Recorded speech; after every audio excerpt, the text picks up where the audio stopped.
How's it going, everybody? Welcome to the channel. This is Big Daddy Dave, and this is AgriBusiness Tonight. How is everybody doing today? I hope you're having a fantastic day so far. Oh boy, we got a good one starting here tonight. Hope you're ready for this one. So, starting with the chat, we're going to get rocking and rolling here in just a few minutes. We got the call up and running. We're just waiting for Will's side of the stream to go ahead and fire up. So, starting with the chat, like I had mentioned before, I had posed a question, so technically I'm first this time, you know, as the kind of running theme is going. Says, who's going to be first in comments today? Jonah, Whiskey, Jasper? Nobody knows. And just so happens that Whiskey Creek Farms was the first one in the chat with a $2 super chat. Whiskey Creek, thank you so much for that. I greatly appreciate it. Then we had and him saying first, should read the message along with the thank yous. Next, we had Rail Fanning Jonah with a $4.99 super chat. Came in second. Says, you may have beat me, Whiskey, but mine's worth more money. So, even though he wasn't able to get first, he was able to kind of do a little one-upsmanship. That's good on you, Jonah. But then, Whiskey Creek came in with a $10 super chat. Says, no, mine, LOL. and then we got a third hat into the ring. Jasper the Farmyard Ghost ended up sending a $19.99 super chat. His fifth super chat, by the way. Thank you, Jasper, so very much. Says, I got you all beat. What an absolute hoot. But again, thank you all so very much. Jasper, Whiskey Creek, and Rail Fanning Jonah, thank you all very much. Pippa, how's it going? Hope you're having a fantastic day so far. Says, hi, how's everyone today? Doing fantastic. Thank you so much for asking. Pippa also says, I'm first today. Yes, first regular chat. There you go. I'll definitely accept that. just to be able to knock off Jonah and Whiskey from their thrones. They may have had the super chats, but you were the first regular chat. Good on you, Pippa. Good on you. Pippa also says, hi, BDD and WillTGaming. JT's channel, how's it going? Hope you're having a fantastic day so far. It says hello, and says hello to Pippa. We got Pippa saying hi to JT's channel. JT's channel says, how are you doing today? She says, I am doing great, thank you. I think it's supposed to be JT's channel. We got Ken. How's it going, Ken? Hope you're having a fantastic day so far. It says, hey guys, what up, people? Uh-oh. Something just dawned on me. Oh no. Nope. Okay. Nope. We're good. We're good. I think we're still waiting on their end. Alright, we are live. Alright, so we're gonna go ahead and kick this off real quick. Yo, what's going on, guys? Welcome to AgriBusiness Tonight. It's WTG. I think BDD's there. Yep, I am right here. Hey. Whiskey's in here. Whiskey. How's it going? Going good, man. Thank you so much for the super chats from earlier. Greatly appreciate it. No problem. We're having a little fun there. Just a little. Needless to say, Will, yet another war between him and Jonah has kicked off in the chat. We'll just we'll leave it at that. Oh no. Hey, you know what? I'm just over here sipping my tea.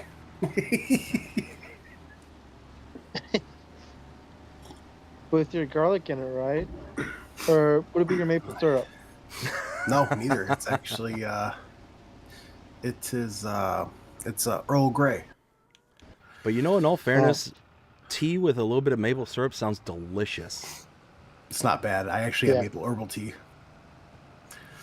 which is pretty good. Yeah.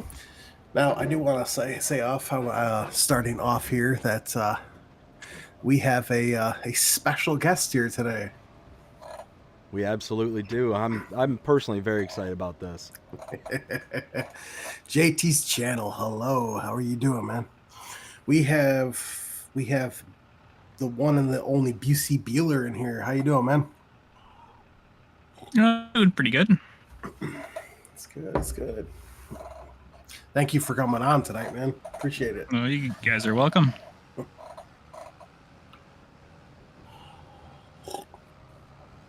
So, what do you think of FS25 so far, man?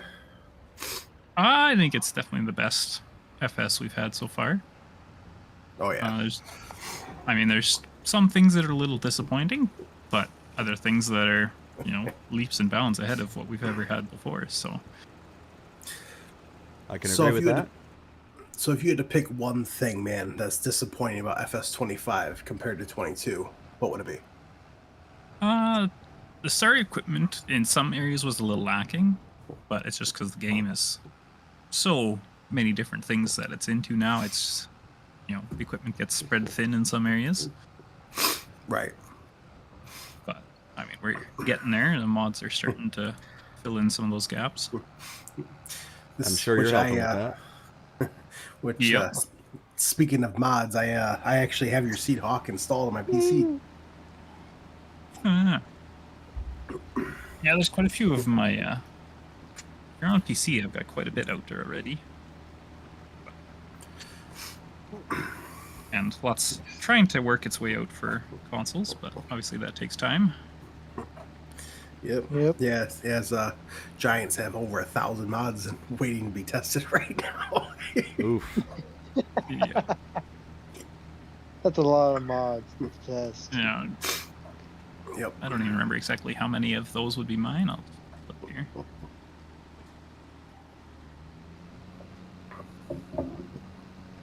Which I know that you said that your that your co-op's coming back, the mod, right?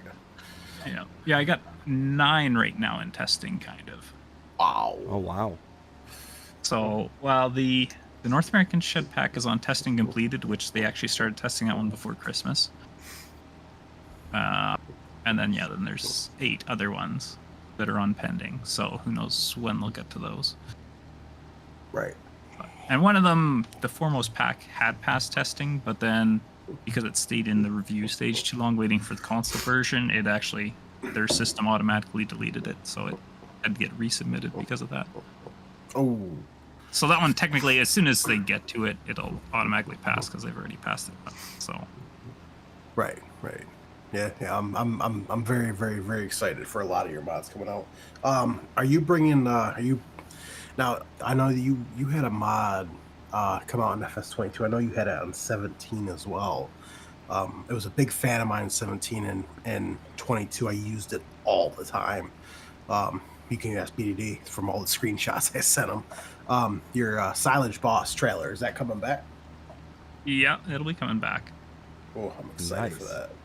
I haven't really. I should do that one because it actually would probably be like a hour or 2 job to convert it, but I just haven't yet because I actually don't use it all that often myself, just because I don't get into silage too much. But yeah, that was my to-go trailer actually in FS22. Yeah, and even if I wasn't going to convert it, and then it's like, yeah, you know what, it doesn't. The way I make my models, they tend to not, like some people when they make their models, after a few games, it's kind of like, that hasn't aged well, but most of my stuff, I haven't had that issue, where maybe a little bit of model updates here and there between games, but for the most part, things stay pretty decent and hold pretty well. Like even it would have been called the Winkler Grain Box in the Bulk Truck Bed Pack. That was actually one of the first things I ever made for Farm Sim back in 2015. And, with new textures and a little bit of updates to the model, it looks it holds it, it still stands up today. So. Yeah, that was another one of my favorite ones from 22 was your bed pack. Yeah. Absolutely love that one. And you said you've been working on mods since 2015? Yeah, that would have been when I started. Wow, so you've been around for quite some time. Yeah. I started with FS15 was the first one I modded for. Started playing in 13, but yeah, started modding in 15. Wow, that's incredible. And yeah, I've come a long way since then. Back then, there was things I thought looked really good, and then I look at them now and go, "Oh, that was terrible." So. And then sometimes now, you see those kind of newer modders, thinking their stuff looks really good, and you're like, well, I'm not going to say anything, but I remember when my stuff looked like that, and now I look at it now, and every modder has that too. To start, you're pretty proud of whatever you make, and within a year you look back and you go, oh, that was terrible, because you've learned so much. And that's it. You don't want to be discouraging to them, kind of thing. Yeah. You want to try and cultivate their creativity. Yeah. Sometimes you see things you go, oh. I mean, that there was a little tutorial I put out a few weeks ago that someone had asked me a question. I'm like, you know what? I've seen enough mods with this issue. I'm just going to make a tutorial on this. Where the dirt textures don't match the rest of the machine. A lot of mods that use just a generic dirt texture for their decals, and then when the machine gets dirty, the decals just turn brown. To me, that always just looks terrible. So I was like, I had one guy asking about how to do it. I was like, I'll do a tutorial up, and then hopefully some other people watch it and make their mods a little better. Is that something you do often? Is kind of share out your like how-tos and stuff like that? Not too often. Like when people ask for help, I try to help within reason. I can't spend all day answering modding questions, obviously, but I'll try to at least point you in the right place to find the information you need, or depends on the question, right? If it's a generic thing that there's a million YouTube tutorials on, I'll probably just point you in that direction. Right. So, and I know there's one other tutorial that I do want to make on an easy way of how I make all my normal maps, but I haven't got to making that one yet. Nice. Yeah, I also heard that South Sask modding said that Edgewater will not be coming back. Am I correct on that? That is correct, yeah. He's been working away on a new map. It'll be PC only because it's 4X, but it's looking fantastic. Yeah. He's in his Discord. He actually just this afternoon shared a picture of the final field layout for it. It Wow. looks pretty good. Nice. Very nice. Very nice. Well, it's a bummer for us console players, but good to hear that it's going to be something really nice for PC. And we'll see. I know I would like to still get involved with a console map and give it my little touch like I did with Edgewater. But also a lot of things we did on Edgewater aren't currently possible to do in 25. For a console map, it requires a script to be able to change certain things in 25 that we could do in 22 without it. So. Oh, really? Yeah, so a lot of the custom yields and crops and stuff, like Edgewater, the whole cropping system was almost the only thing that was the same was the crops that you could grow, but the yields, everything was completely different. It wasn't necessarily correct yields to the area, but the yields were relative to each other more realistically, and I felt like they were also pretty well gameplay balanced. That helped also make the map feel bigger because they're a little bit higher than realistic, but then it made your fields feel bigger because you're getting more off of them. So yeah, because what oh, sorry, Will, go ahead. I remember in FS22, well, once that map came out, I had was it over 400 hours on Edgewater. As much as I worked on that map, I'm pretty sure I don't even know if I ever got to 100 hours on a save on there, which was really funny because I really liked the map, but for some reason didn't actually get that much time playing it. There was other maps I had more hours into, which I found kind of funny when I was thinking of things. I'm like, I never really actually even played Edgewater that much. Well, the thing was too, I'd start a save game, I'd spend time on it, I'd get maybe 20, 40 hours into it, And then I wouldn't touch it again for like, 6-8 months, and by then so many new mods have came out. Well, then you might as well just restart. Right. And then you'd never get super invested in a save. That's the thing with modding. You spend more of your time doing that than you do actually playing the game, and then it's hard to get invested in a save game. Like right now in 25, I've played it obviously a bunch when it first came out until the modding tools came. Then I got busy with that, and then from the holidays till now, I kind of gotten back into playing and modding at the same time.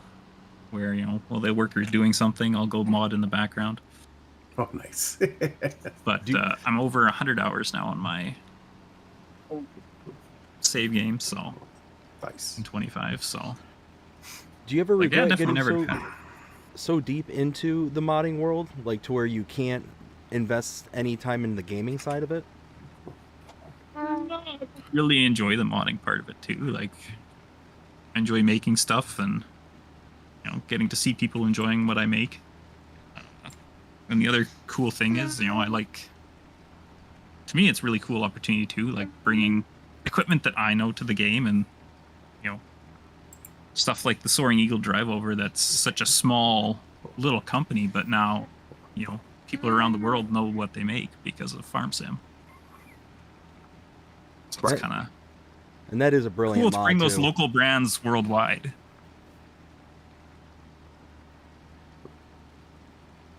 Yeah, that your Soaring Eagle. I have that mod also. That's a fantastic mod. Absolutely love that mod. And so I'm really cool. We have actually it's this next week. I think it's what would it be? Here's the calendar here. The 21st to 23rd. There's a big Canada's largest indoor farm shows. Those dates. So, and that's actually last year. I got talking to Fiber there, talking with the CEO, and then that's how I ended up getting permission to do all the Fiber stuff. Nice. Because I had tried emailing them and phoning them many times, and they just never got back to me. And I went and literally just talked to them in person at the show, and that was the only reason that I was able to get kind of work with them, because he's like, I can actually talk to you, see you face to face, know that you're a real person and you're kind of local to us. And because I guess there'd been quite a few modders over the years that had tried to contact them, and they're like, we don't really want to send a bunch of our information over the internet to some stranger. We'd have no idea who you are. Right. Makes sense. It's a really cool opportunity. And then this year before I go to the show, I'm gonna look on my downloads thing and tell them this is how many thousands of people have downloaded your equipment. Because I know when I did that last year, I know companies with, I think it was Soaring Eagle, I think I told them how many people had downloaded their drive over, and they were just blown away by the amount of numbers. Now does Soaring Eagle make other things than just that, or? They don't have a huge selection. They do a few other conveyor things.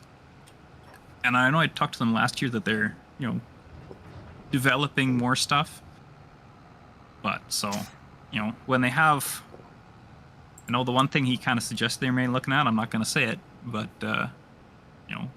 if they do get to making that, I'll definitely be bringing some more stuff from them once they have some more interesting products that will make your silo using easier.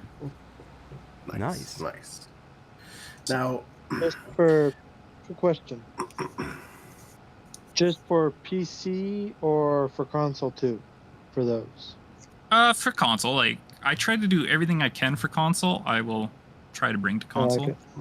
Part of me, like my theory on things is, if you're gonna mod, why not go to console so that the most number of players can use things. right. Yeah. Like I remember back when I used to be only a PC modder, a mod would get 5,000 downloads, and you'd be like, "Oh, that was a really good mod."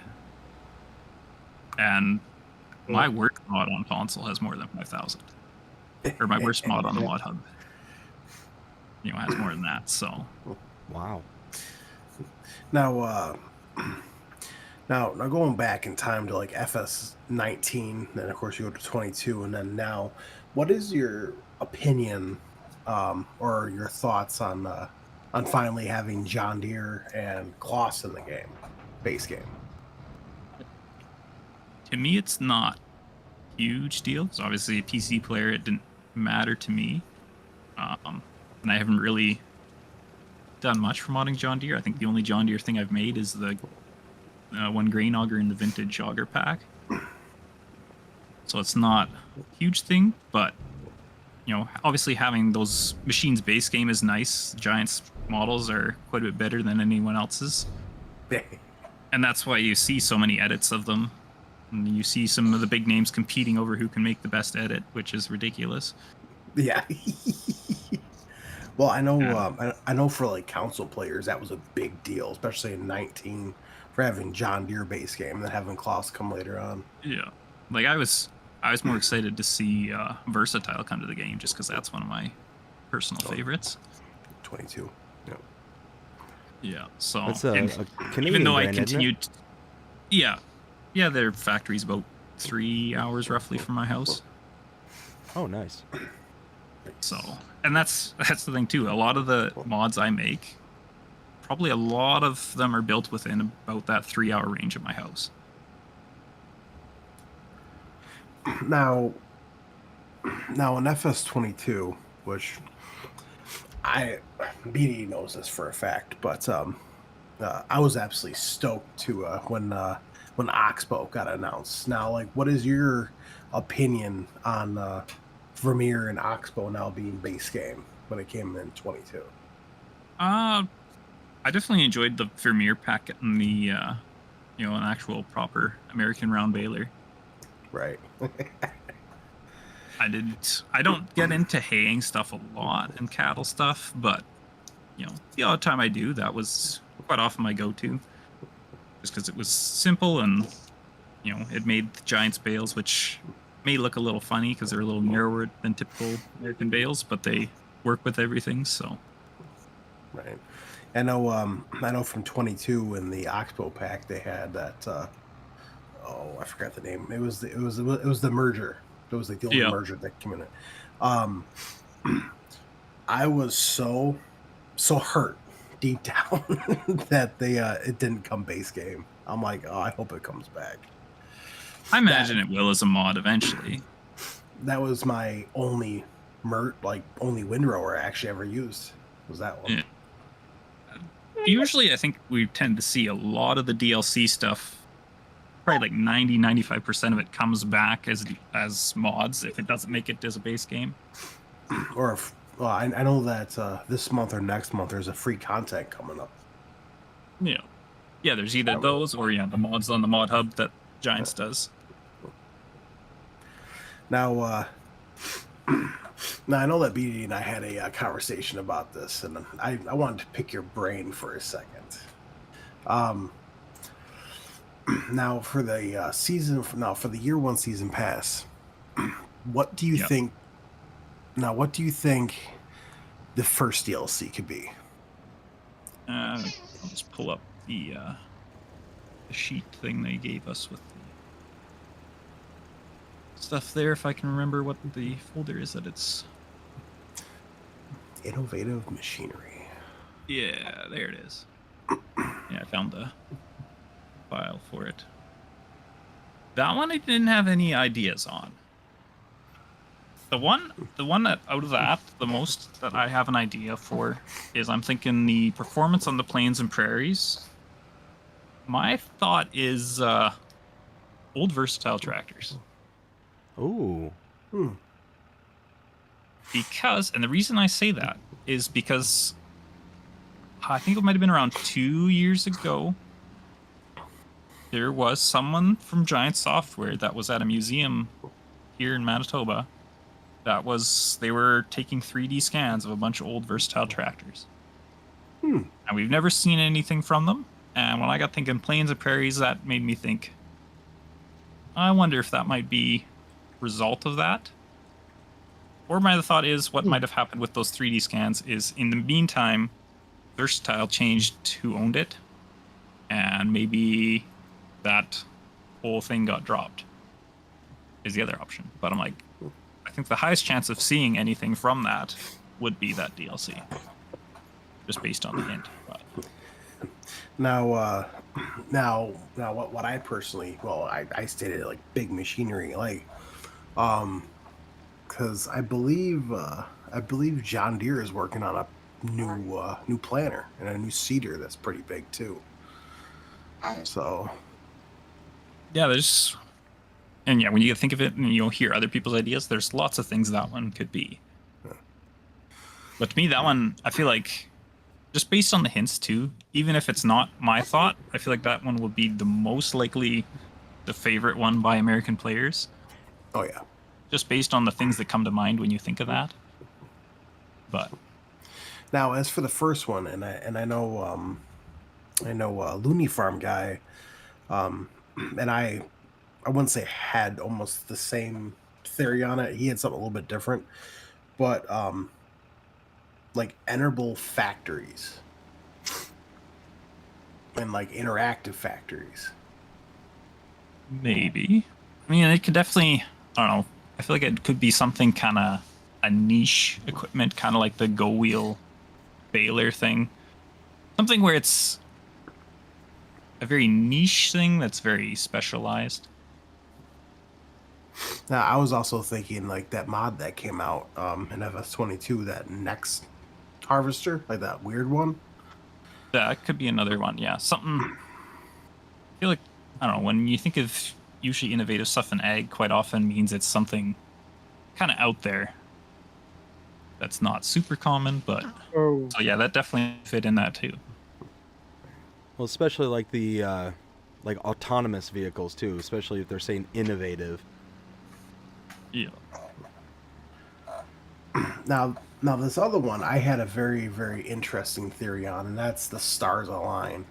Now, I told BDD, and my thought process on this is boats, like actual ships that we could use, because if you think about it, a lot of shippers, if they lose their GPS or whatever, the way they navigate is they line the stars, they follow the stars.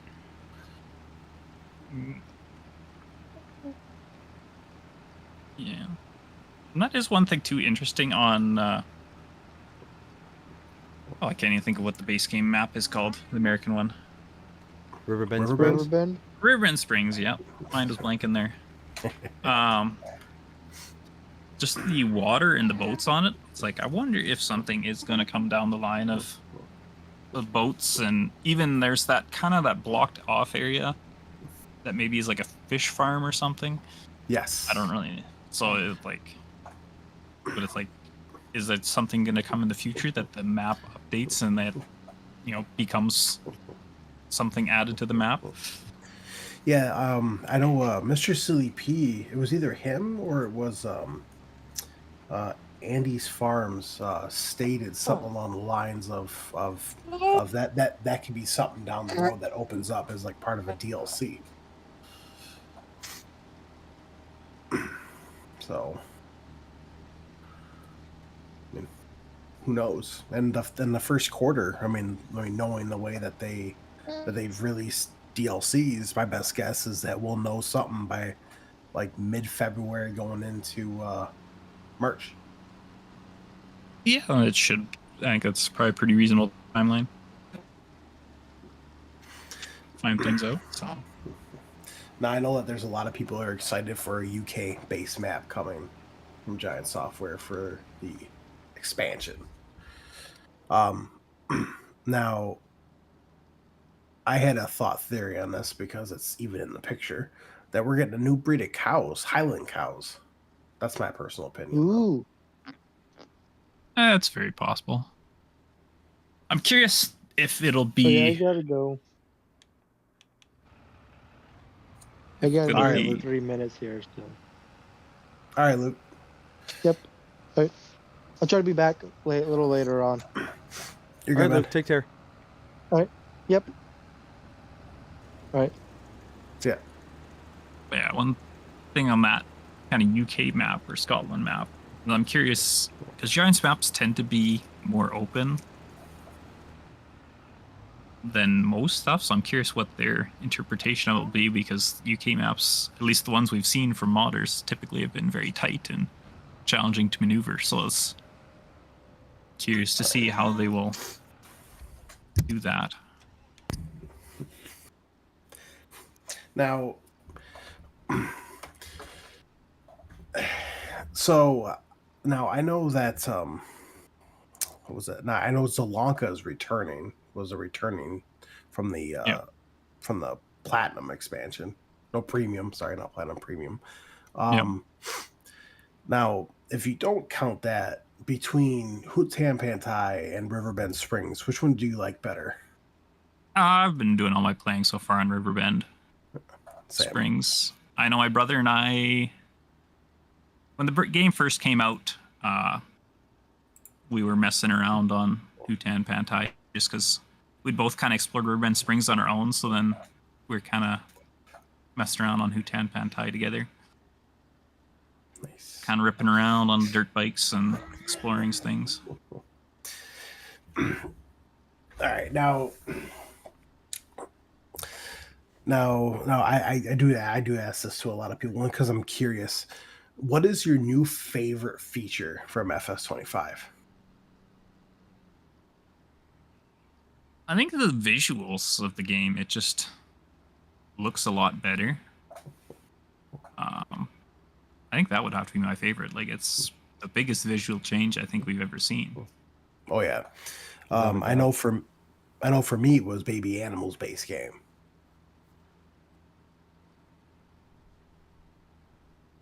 Yeah, if you're someone into animals, that was definitely a big improvement too. Yeah, I know BDD, if I remember correctly, his favorite was GPS, right? Yeah, that one. Yeah. The AI worker in GPS is big too.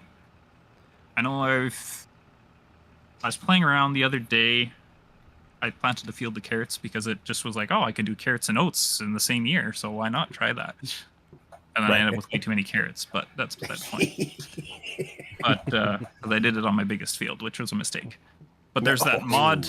There's a mod harvester that has a hopper for it, and it's realistic. It's not just the ropa that's set up to do carrots. Yes, the DeWolf Quattro. But I found it, the base game hard worker would not use it. On carrots, anyway. Oh, really? It just said field not found, and then it wouldn't do anything. So I was very surprised that passed testing when it wouldn't even harvest carrots. That's interesting. So fortunately, I'm on PC, so I use Courseplay. But then Courseplay was having issues in the field I had that it kept running into the trees, so I ended up doing a lot of it manually. So then the GPS was very nice for that. Do you think that when Giants was testing it, that it may have worked with another crop and they were like, okay, that's fine? Maybe. I don't know. It was very bizarre. But, I mean, sometimes there's weird things. And I mean, even like the Seed Hawk, it worked fine on my end before it was released. And then when it got released, everyone was complaining that it couldn't seed on the fields, and it, a bunch of different complaints that I hadn't encountered. The wheel one with the tracks shooting up through the bridge, yes, that one. That's just because I didn't take the tracked version across the bridge at all. So, and obviously Giants didn't either then. Well, I know for a fact that when it first came out and I installed it on my PC, I know I didn't have any problems with it. I mean, I didn't choose the tracked version, but yeah, I know I didn't have any problems with it. The funny thing is, too, that wheel was there in the 22 version, but nobody ever noticed it because we didn't have any bridges that tall. Right. Now, like, what do you think about ground deformation? I like that one, too. It was a little disappointing, that one update where the AI doesn't leave the tracks anymore.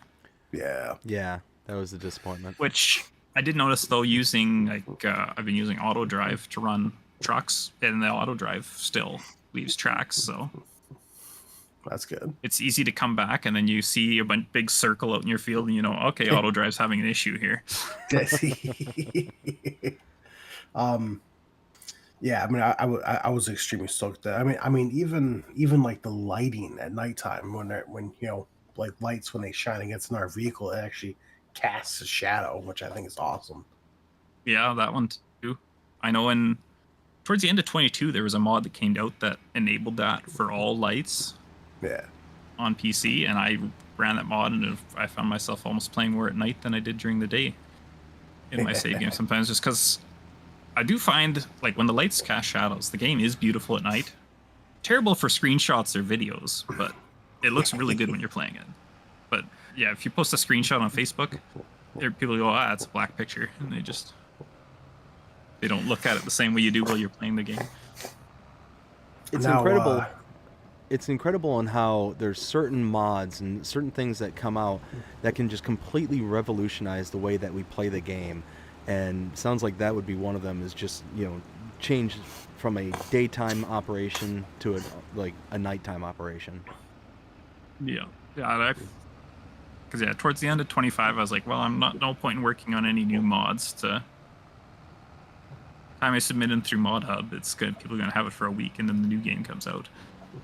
Right. So it's like, might as well just wait, and then I know I'm gonna be busy converting things, so I might as well just take a little break. So then I was playing the game and had a pretty long save game going, and then was using that mod. Nice, I was running a big silage farm just for something different with auto drive and course play, and it was awesome. Just see the light casting through the corn, and I know. Also another big thing, which I know a lot of people like, was at nighttime there's now stars in the sky. yeah. Now I know one thing that when I saw, I was very interested to see how it was going to work or not, but how your tires can fill up with so much mud, and then you can actually see like tracks going down the road, like it's flicking off mud. Yeah. I remember the first, being a partner, you get to see things a little bit early because they're, give you time to create your content with it, whatever. Mhm. I remember, the day they posted that, opening it up and going, oh my, it's such a tiny thing, dirt in the tires, but it just makes it look so much better. Right. Like it does nothing for your gameplay, but it just changes the game and makes it feel so much more realistic. Yeah, I was just super pumped to share the screenshots, but I couldn't until obviously we were allowed to. Yeah. I was dying to literally see videos and screenshots of it, of anything I could see for FS25 before it got released. On the fact that it seems I haven't made any custom tires or anything, but I think I've seen some people do it, and it seems like it just works automatically. You don't.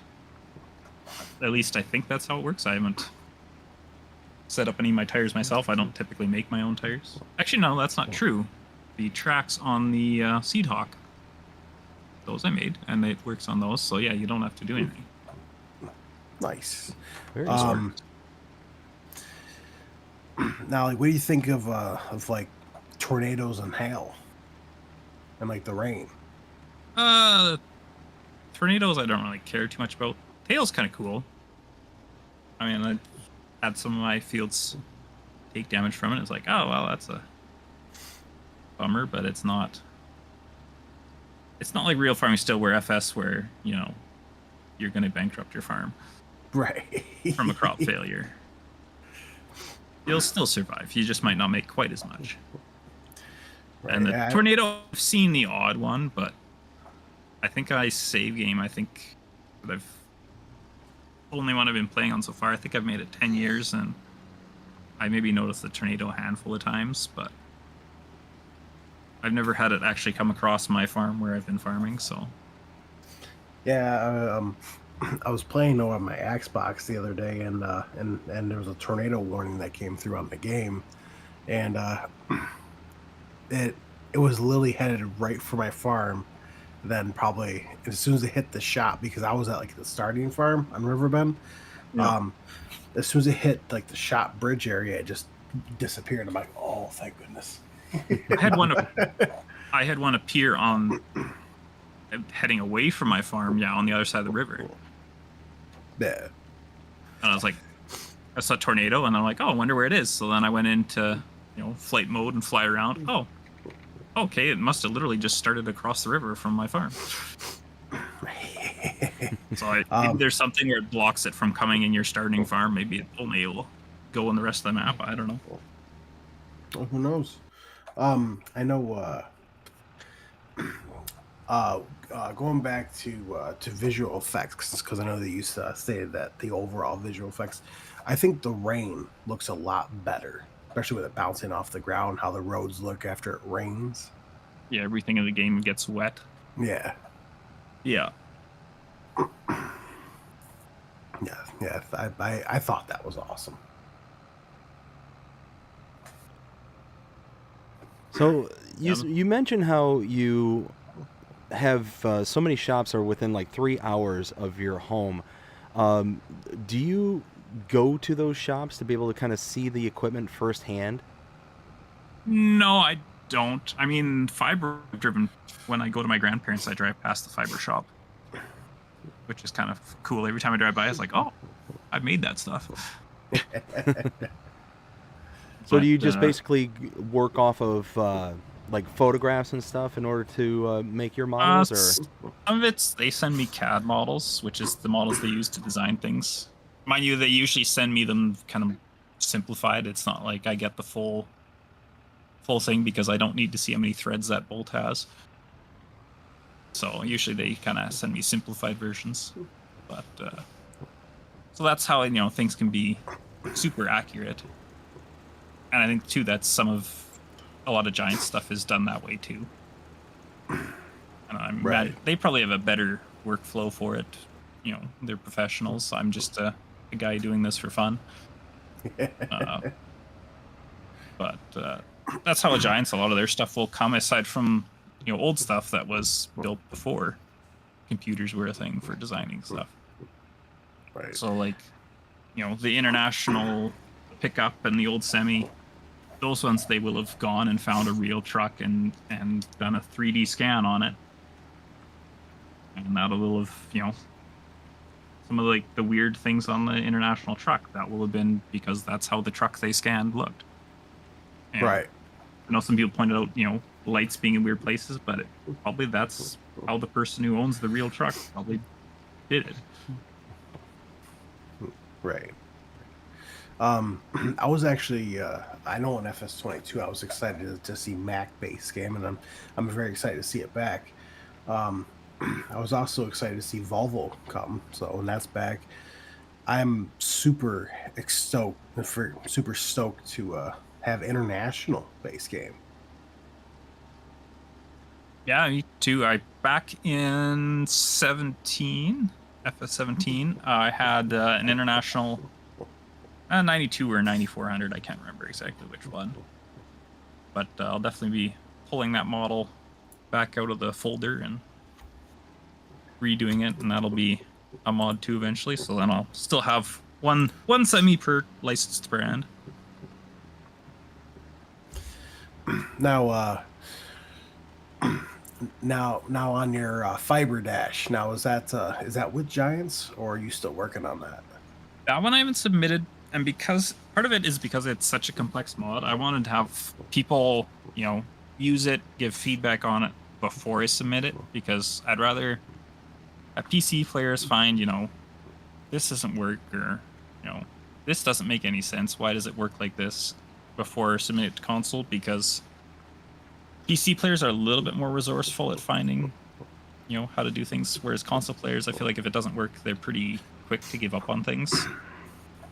So I want to try and, make things simple and easy to use. And the other thing is, like, from the feedback, I think I want to try and figure out how to script up the in-game help menu to actually have, Fiber Dash instructions on how to use it, and how to build your own trailer. Where can things go? That's one of the things I've seen lots is people, how do I put this, where does this go? And for console players, they don't, when 100,000 of them download my mod and, only 14,000 people follow my Facebook page, obviously there's a lot of people that have no idea what they're doing. So I want to try and make the help menu, and then I can put in the mod description, look in the help menu for instructions on how to use it. So Right. that's something I need to do yet and need to figure out.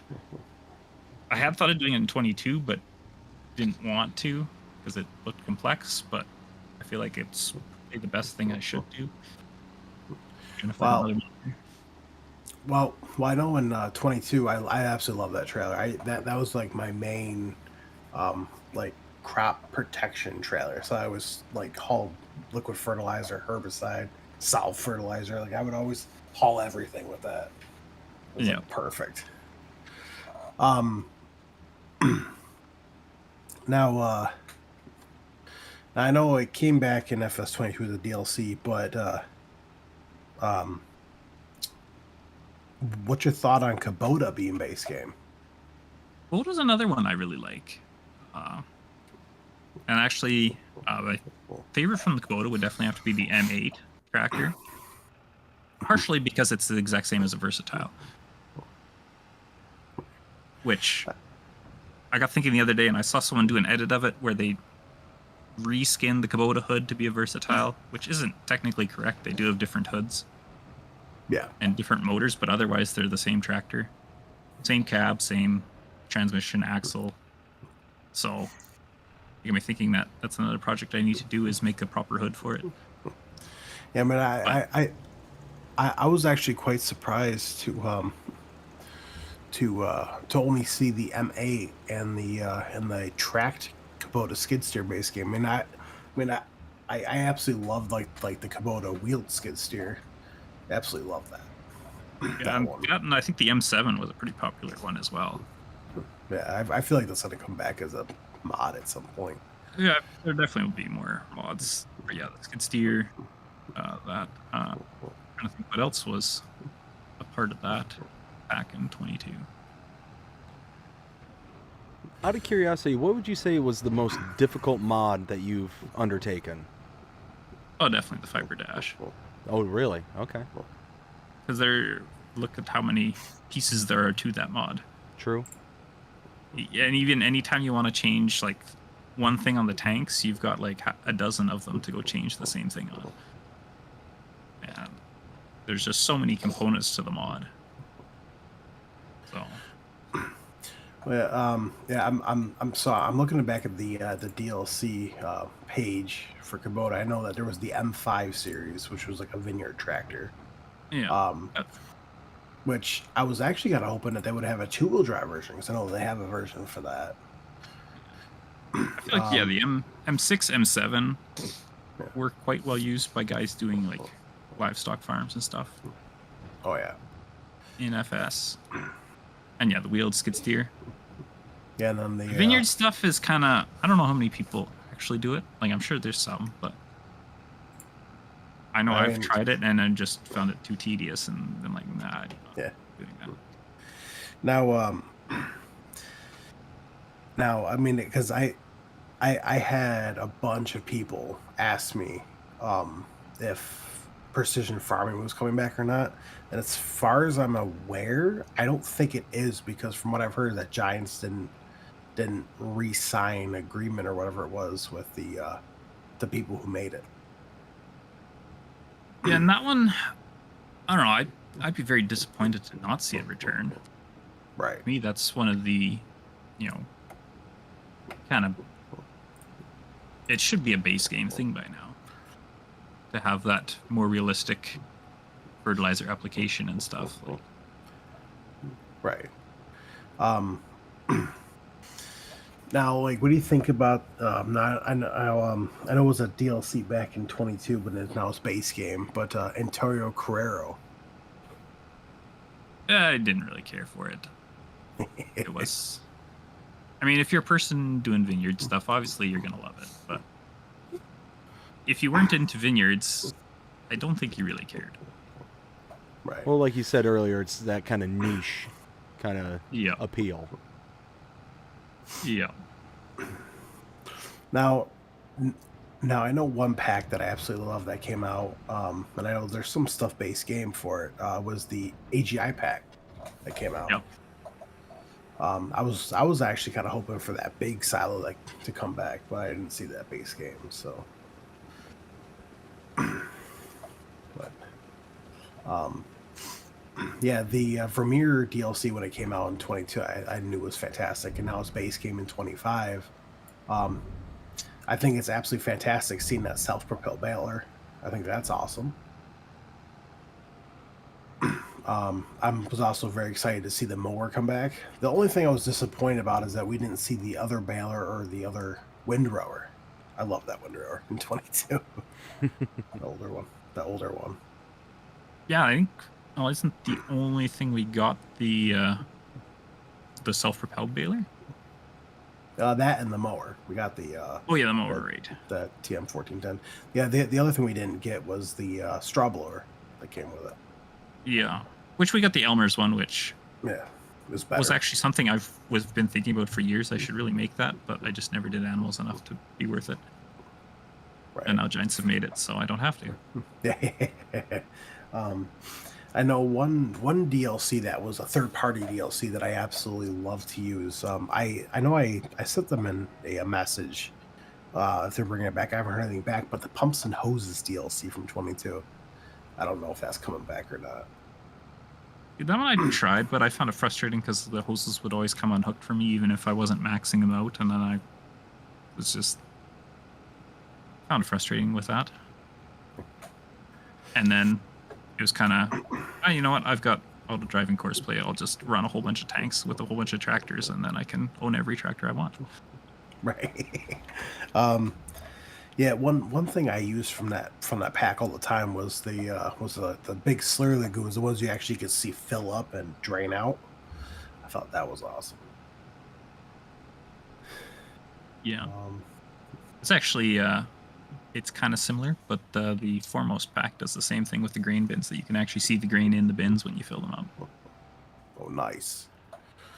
The Meridian ones don't have that. I think I only did that on the Foremost ones. But. Yeah. I know one tractor that I was missing that I wish came to base game. It was part of the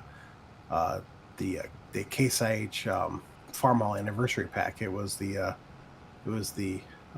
Farmall 1066 Hydro, that cabless one. I thought that was a nice addition. I was kind of expecting that one to be like a starting tractor too. Right. But I imagine it'll come as a mod. It was a very popular one. I mean, I saw a lot of people using it. Yeah. So there was a pretty decent modded version of it too. Oh yeah. Someone did some tweaks to improve it a little bit more yet. Now, like, what's your opinion on MacDon, like the self-propelled mower? Despite being the guy that brought swathing to the game, I haven't really actually used it yet. But it is really cool to me to see something that, you know, a gameplay feature you brought to the game become a feature for everyone in the base game. Right. Essentially. I mean, technically it's in the DLC, but it is a part of the game. Now, one thing I do like, though, is how soybeans base game now are actually in rows. Yeah. The only downside of that is they seem to have taken away the ability to plant them with a normal seeder. Yeah. Yeah, but not South by. It's the exact same thing with sorghum. Sorghum's the exact same way. Yeah. So it's like, yeah, I've had people be like, I can't plant soybeans with a seed hawk. I'm like, yes. And I even looked into it and like tried doing things to make it so it would work. And there is probably a way to do it, but then if any mod maps in the future add new crops, I would have to go back and update the seed hawk to add those crops to it. And if you didn't have those crops in your map, it would throw errors, and so I just left it as is. And hopefully Giants will change it and an update to the game. Now I'm going to ask you this. Now, back in 19, they added cotton. Yeah. Now, I don't know if you do a whole lot of cotton work or not. I don't. And then I know in 22, they introduced sorghum. They also introduced vineyards. And now I know in 25, Wow, just lost my train of thought here. Wow. But I know like the premium stuff came back, like carrots, parsnips, red beets. But now they got the new crops.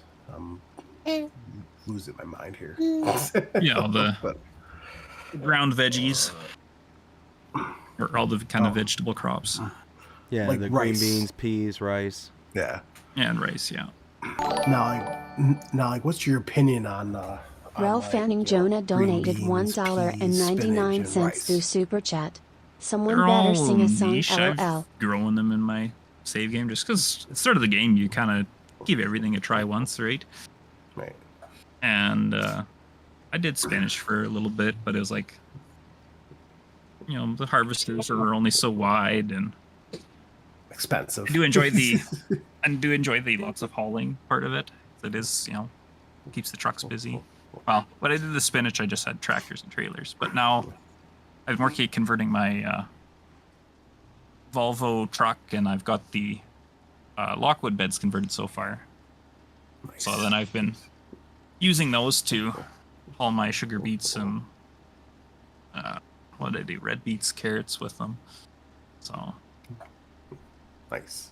but then Yeah. the rice I've been growing a lot because on those 3 fields you start with, I made them 1 and then made it a rice field, and then it's had long grain rice every single year of my save game. Now, have you tried the other rice, like the normal rice, or no? No, it's too small for me. Yeah. And actually, aside from the fact that I keep forgetting to water my rice, it's actually less work to take care of. Because it doesn't need to be, weeds control. It doesn't need that, and it doesn't need rolled or anything. It only needs to be fertilized once. So Right. it's less work to take care of, but then, yeah, I just have to remember about the watering, which I usually forget. So there's always dead patches all over my field. Right. Now, I mean, I've done regular rice once. I've done long grain rice once. Out of the two, I would definitely say long grain rice I like better. Now I know I've also done spinach, peas, and green beans. Spinach I didn't like very much. It didn't you didn't profit very much off of it, which I realized. Yeah, I did good money off it. I just found it boring. But I was also taking it to the canning factory. Oh yeah. Yeah, about the canning factory production, and then that's been part of my crop decisions is, can it go through the canning factory? Yeah. Well, then I found that production, if you're into the productions, it's a great production because like half the crops in the game can go through that one building. Right. I know. I know that green beans. I like doing green beans, and it made an okay income. I realized that peas was the best one to do out of all of them. It was worth the most. Didn't like peas because the harvester had such a small tank. Yeah. I did do one field the other day because I bought a bunch of fields up to join together, and then there was peas on one of them. I'm like, well, it's a small field. I suppose I could harvest them. And I was like, yeah, that one field was enough. Right. Now, like, what do you think of like the train and what I mean by that is like, in FS22, like I'm gonna use Alma, Missouri, for example. Like the road networks were separate, so you had to like create that by itself and then install it, implement it in the game. But now everything's just as one. Yeah, the terrain decal system. Yeah. I really like that, and I think for map makers, it's a huge improvement of Right. making it easier to build roads. Because I think sometimes, if you did want to do more terrain, it was very tedious to try and get your road to match up with the terrain. And Right. you'd spend hours with the smoothing tool trying to get it just perfect. That was one of the biggest issues I would see on, particular maps, especially ones with a lot of hills and almost mountainous areas, is that the road networks oftentimes were so rigid You'd see like big joints and stuff. I could see that being a big discouragement for a map maker, seeing those kind of big flaws. I remember in 19, I kind of started messed around a bit with making a map, which I kind of used 2 as just a test bed for things. And actually, pretty much, wasn't around a whole lot in 19, but pretty much every screenshot I took was on this test map that everyone would always ask what the map was. Because I finished like 2 fields in like a tiny part of the town, and then everyone was always asking what map it was. I'm like, oh, you don't want it because there's like 2 fields. But the 2 fields that were on it were very pretty. And but yeah, I remember doing the highway on it, and I was kind of trying to get it to match up because it was a very rolling hills map. It was a little bit of a pain. I think what I ended up doing was making the terrain and then exporting terrain to Blender and then using that to build the road instead. Nice. JT's channel. I'm doing good. How are you doing, man? Now, like, what?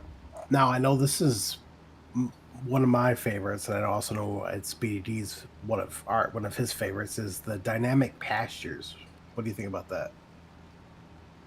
It's cool. I don't know. Have they fixed it yet that the grazing actually works properly? Yes. Okay. Guys, I wasn't sure if that had actually been fixed yet because I know I tried it, when the game first came out and it was broken. And then I was like, well, no point in doing that if they can't actually graze off them. Yes, it has been fixed. I know. What was it? I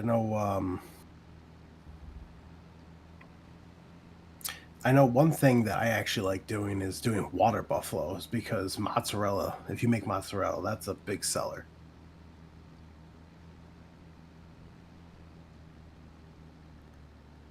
Yeah, I haven't messed with animals really aside from that first little pass you start with, and then realizing that they don't actually graze, and then I had to do bales for a little bit, and I'm like, I'm not doing bales for 10 cows.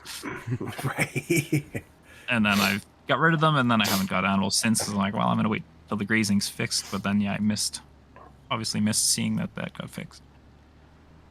So you mentioned earlier how you've got about 9-ish mods in testing and whatnot, and we were just talking about how you kind of had a testing map that you developed. Do you have any intentions on potentially making a map for 25? I would like to, especially being that South Sask's map isn't going for console, and I know a lot of people enjoyed Edgewater. So part of me would like to, but it's also like Edgewater took. I think that was the only thing we really worked on for like 6 months. Oh wow! Or maybe even more.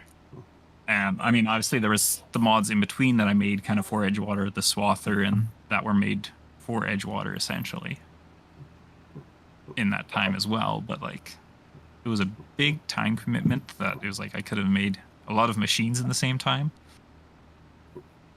And I wasn't even actually the one making the map. I was just doing the tweaking of the map to make it unique. Now, is that mod coming back? The Swather pack?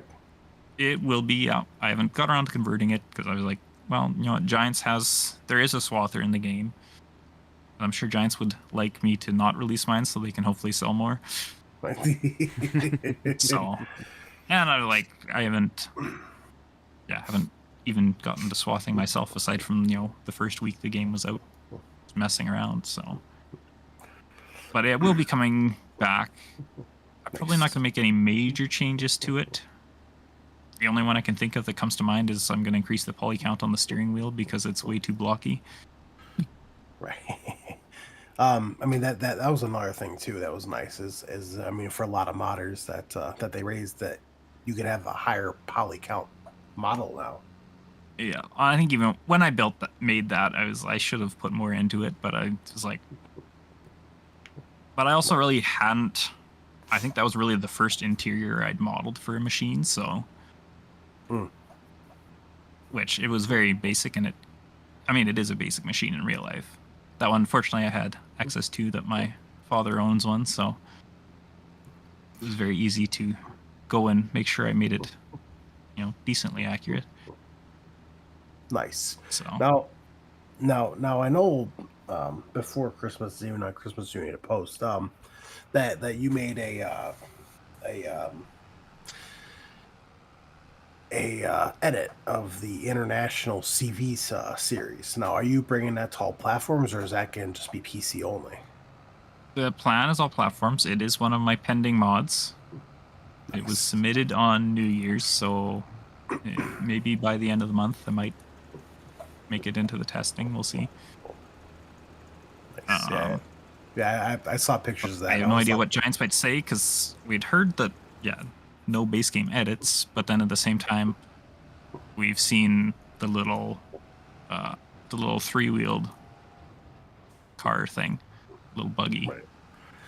That was edited and then made it to Mod Hub. So I was like, well, if that can go, then why can't my truck go? I did way more than that to it. So I submitted it anyway, and we'll see what happens.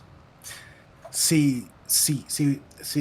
Probably like what I think is if they only like do something small to it and then try, maybe that's what they're talking about. But I mean, if you did like I'm looking at a picture on Facebook right now of it, and I mean, you could tell you did a lot of work to it. It was basically all it was, but it wasn't. Like, it was a new bed model. Added the little, the skirt option for the steps to make them look a little prettier. Putting proper wheels on it. But really, other than that, and then making some little tweaks just to make it nicer to use in the game. Making the attachers hook up to everything. Right. Yeah, adding a horsepower option so it goes a little faster. And I did tweak the base one to be a little bit faster in the base game too. But you can only tweak so much before Giants goes, you can't say that's 300 horsepower anymore.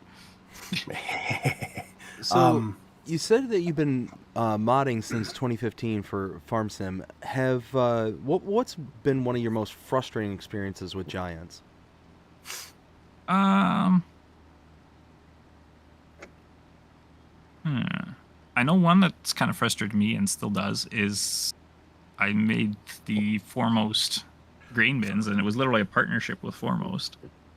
And I submitted them, and 2 years later, they're still not a licensed brand. And the fact that it's taken them so long that now the guy that I was talking to at Foremost doesn't even work there anymore. So it's like, well, it'll probably never happen. So what kind of a process do you have to go through to have a brand officially get licensed and brought into the game itself? Like, what can you describe that process? It's a very weird thing. It's basically you send them a message when you submit the mod and say, can this brand be licensed? Here's the person to talk to. And then they send it to the license team, and then you never hear anything usually. Until either they say, yes, it's licensed now, or like the Foremost, they never hear anything about it ever again, unless you ask and they say, oh, just wait, they're working through the list. So it's and then for an and then individual the funny modder- one is Sorry, go. then the funny one is the Fiber Dash. I submitted it, and within 2 days, they're like, yeah, it's a licensed brand, and they hadn't even looked at the mod yet. So it's like, but I think it had a lot to do with what they thought the download count would be. The Fiber Dash, every Farm Sim news person was covering it when it was being developed. Like DJ was covering it, FS Club, like they were all covering it, and it was there was a lot of hype to it, and I think that was why it got licensed so fast, is because they knew, all the players want this mod. So they already knew it was coming, and as soon as I said who to talk to who to send the license agreement to, they're like, yep, send. So, Now I know. Now I do know that you were very happy as soon as I know Custom Modding was able to get the Landall licensing, because I know that you updated your Landall disc harrow when 22. Now is that coming back as a Landall? Yeah, it still is a Landall. It's submitted for testing. And that one was one where if Landall wasn't licensed, I would have probably just submitted it as a Lizard, like I did the Summers Diamond disc. But because it was already licensed, I was like, well, I go, Right. might as well, right? And that was an old model. That one was from 2017, I believe. Wow. And all I had to do with it to bring it up to standard was new textures and throw some hoses on it because I'd never made hoses on it. Nice. But when I made it, that was definitely the best model I'd made at that point. Now your Summers, which I know is now a licensed brand in the game, which is fantastic. Yeah. Now that's coming back too, right? Yep. Yeah, and it's got the Summers decals on it now. Nice. Now that one is also a 2017 model, but I didn't make that one. That was actually my brother originally modeled it. Oh wow. We used to kind of have a thing where in that time frame there, we kind of decided, why not just make the models? And we didn't. In-gaming was not my favorite thing back then. I much preferred to make things and didn't really want to ever, when it came to putting it in the game, that was my least favorite part. And so then I had the idea of, hey, why don't we make models and then just sell the models? Then we don't have to, we can make money and it's not against the rules at all that we're not selling mods. We're just selling models on, I did have a website at one point, but then I think now they're just on Turbo Squid. And actually, some of them are still up there that randomly people buy sometimes, so I leave them up there, which is funny. Yeah, I know that there were several different mods. I know I've been hoping that would come to FS22. I know I got them on PC. I know that I was really hoping. I really hope. I have my fingers crossed that they would come to FS25. But that was a John Deere 455. Box drill. Cedar. Yeah. And in the class Cougar, which is a big mower. Yeah. Now I know that you also made the Case IH Magnum 2018. Is that one coming back too? No, I didn't do a Case Magnum. That'd be someone else. So when you go through the process of deciding what models you want to undertake, what kind of decision making process do you go through? Do you have to sit there and like kind of consult like the general kind of modding community and be like, oh well, so and so is making this and so is making that, or do you just say, you know what, I want to make X, I'm going after it? Yeah, it's pretty much you do whatever you want. Okay. I mean, I've never had it where someone's been like, I've made that, don't bother. And usually, if someone's already made it, why am I going to bother making one if theirs is decent? Right. I mean, there has been, the summers there was a little kerfuffle where someone's like, oh, on 22, someone's like, oh, you stole my mod, and was trying to, be like, oh, you took my mod and put it on Mod Hub, and then I'm like, I send him a screenshot that, I had the file from 2017 or whatever. I'm like, I've had this file for 8 years or whatever now. I'm pretty sure it's not stolen from you. So I just want to put out there that that was actually my mistake. I was thinking about Carl Farms. Yeah, I was gonna say it was Carl Farms. He tends to do most of the case stuff. Yeah. So it's one of those where you just literally, I want to make this, and then you just get right after it. And so what kind of I mean, I have a list. I could probably spend 10 years modding and still not do everything I want to make. So that's how long the list of my head of what I would like in the game is. Wow. So what kind of process do you go through to kind of decide, okay, this is the one I'm going to work on for now? What I want in the game, or an opportunity might come up where something, or a lot of my 22 stuff, it started with one thing, and that's like, well, I did this. It'd be really nice if I had this to go with it. And then it kind of snowballs along. Like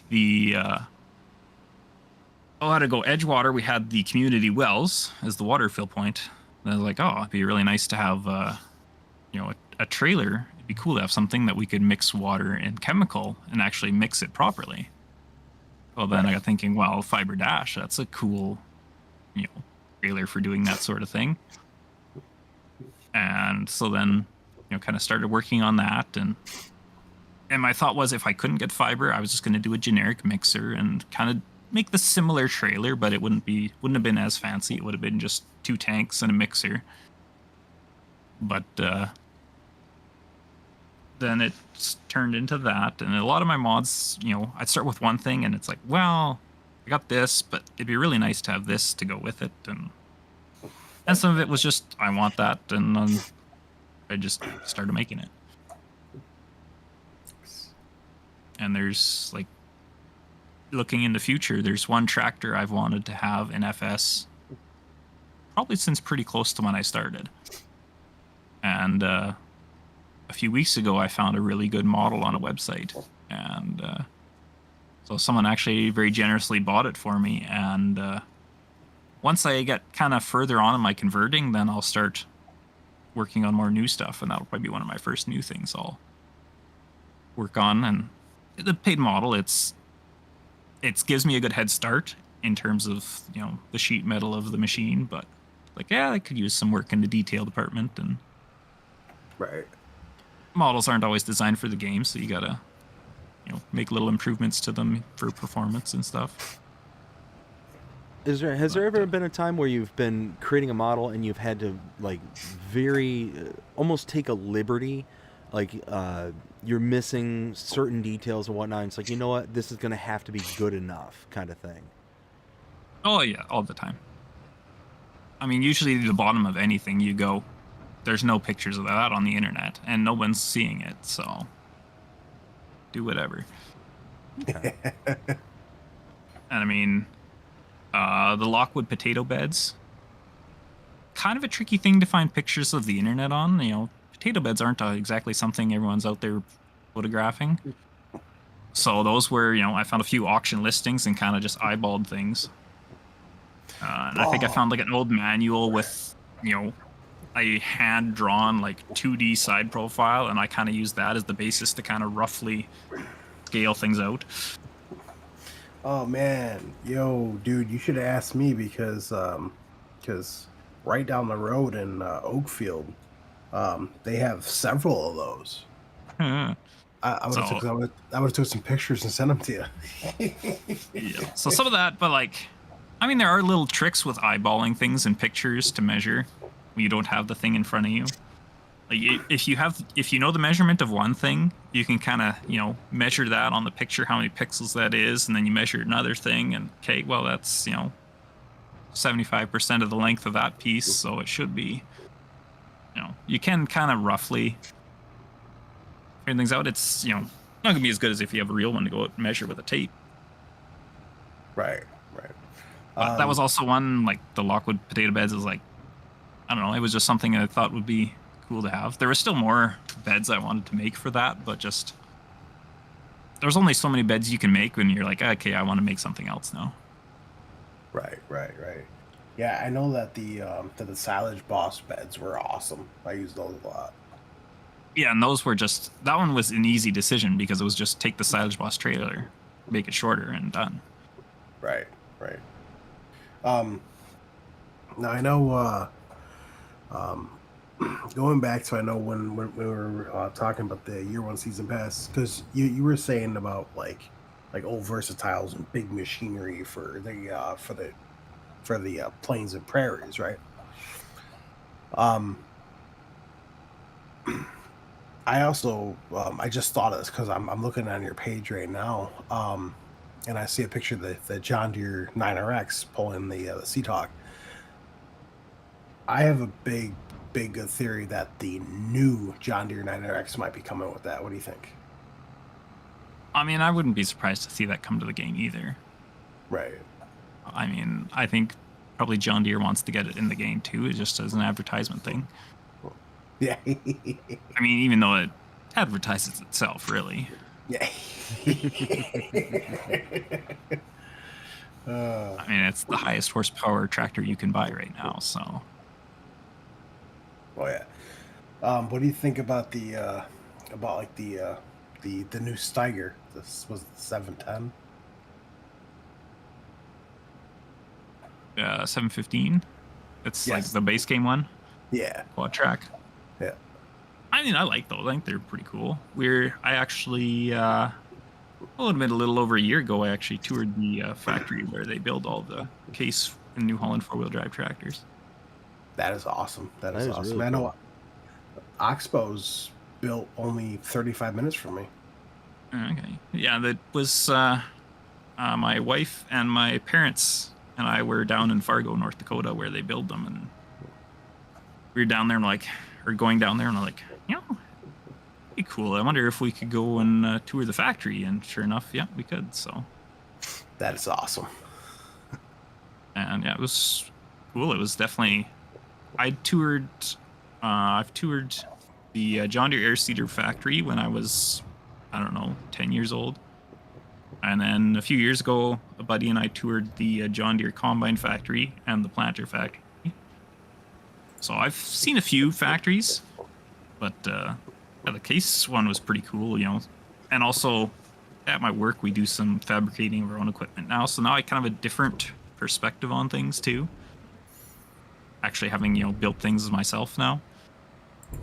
So then, seeing, like, the case factory for the frame of the tractor, they've got these huge it's like a CNC table, but it runs on big acetylene torches, and it'll cut 12. They load 12 sheets of metal in there, and it cuts there's 12 torch tips that all run in sync, that they'll cut those 12 pieces out the same to make the frames of the tractor. And depending on the thickness of the steel, they got different tools to cut it. So the thick stuff is acetylene, then there's plasma cutters, and then lasers, depending on what they're cutting. And I don't know. I find that stuff so cool to watch. Oh yeah. And they said, acetylene is a very old way of cutting things, but like it actually is the best way we have to cut this thick of steel for the frames of the tractors. Whenever fire and lasers and all that stuff's involved, it's always going to be a good day. Yeah, and it's like, and it's definitely more high tech than the torch of the average farmer has. That's for sure. Mm-hmm. Yeah. Now I know one crop that I really wish that would come to the game is alfalfa. I mean clover too, but mainly alfalfa, because I know. I mean, I'm big into cattle farming, like in FS22, which I was using a lot of your mods on, along with other people. But I know on Elma, Missouri, I had 7,800 head of cattle. Yeah, that's pretty big. Alfalfa is one of those that is surprising that it's not in the game. It's been a mod in the game as long as I've played, and I've played since 13, and it's been a mod since then, and it is surprising that it's never been a base game crop. Yeah. Considering, but I mean, in a way, it's kind of like it's just a different looking grass, so it's not quite as interesting from a gameplay perspective as other crops they've added. But just how common it is, you would think it would have made it in by now. Right. So one common take that I've always kind of thrown out there, and Will attest to this, is I was extremely disappointed with the new crops that we got this year in FS25. And the reason that is because I find them very similar to the cotton crops, in which you, for base game, really don't have a lot of options to get into those crops until you basically squirrel up a whole bunch of money, or you cheat it into the game or do whatever, So it's one of those. It's kind of a disappointment to really, like, not be able to get into it right away. What's your opinion on all that? I mean, yeah, the carrots you got going right there. It's kind of, or you get this small stuff, and it's kind of, I don't know, but I don't know in real life what there is for options either for those sort of crops. But I mean, for myself playing the game, if I do want to do those crop switch, once the game's been out for a while, I probably will never touch them again. But it's just, I think that's part of where the leasing system comes in, is that you're just going to lease those machines for your day or whatever. And I guess that's kind of the theory, that if you want to do those crops earlier before you have $600,000. Right. Or yeah, there is, like, for those there is the small crops, but yeah, the spinach, the green beans, the peas, very expensive to get into. Yeah. And like for myself, I did the spinach, and it was like, I think I did it 2 years, so 4 harvests, and I was like, that's enough. I'm ready to move on to the next crop. So, Hey, Will, I'll be right back. Are you good? So what's your opinion on the new brand? Was it AgriFac? I do like their sprayers. I have actually ridden in one in real life quite a number of years ago. The demo days I went to just for fun kind of thing. I just more went just to see the tractors there, but then the guy's like, oh, here, come for a ride in the sprayer. I'm like, oh, sure. So, I mean, I've always, there's a few farms around I've seen that have them, so it's,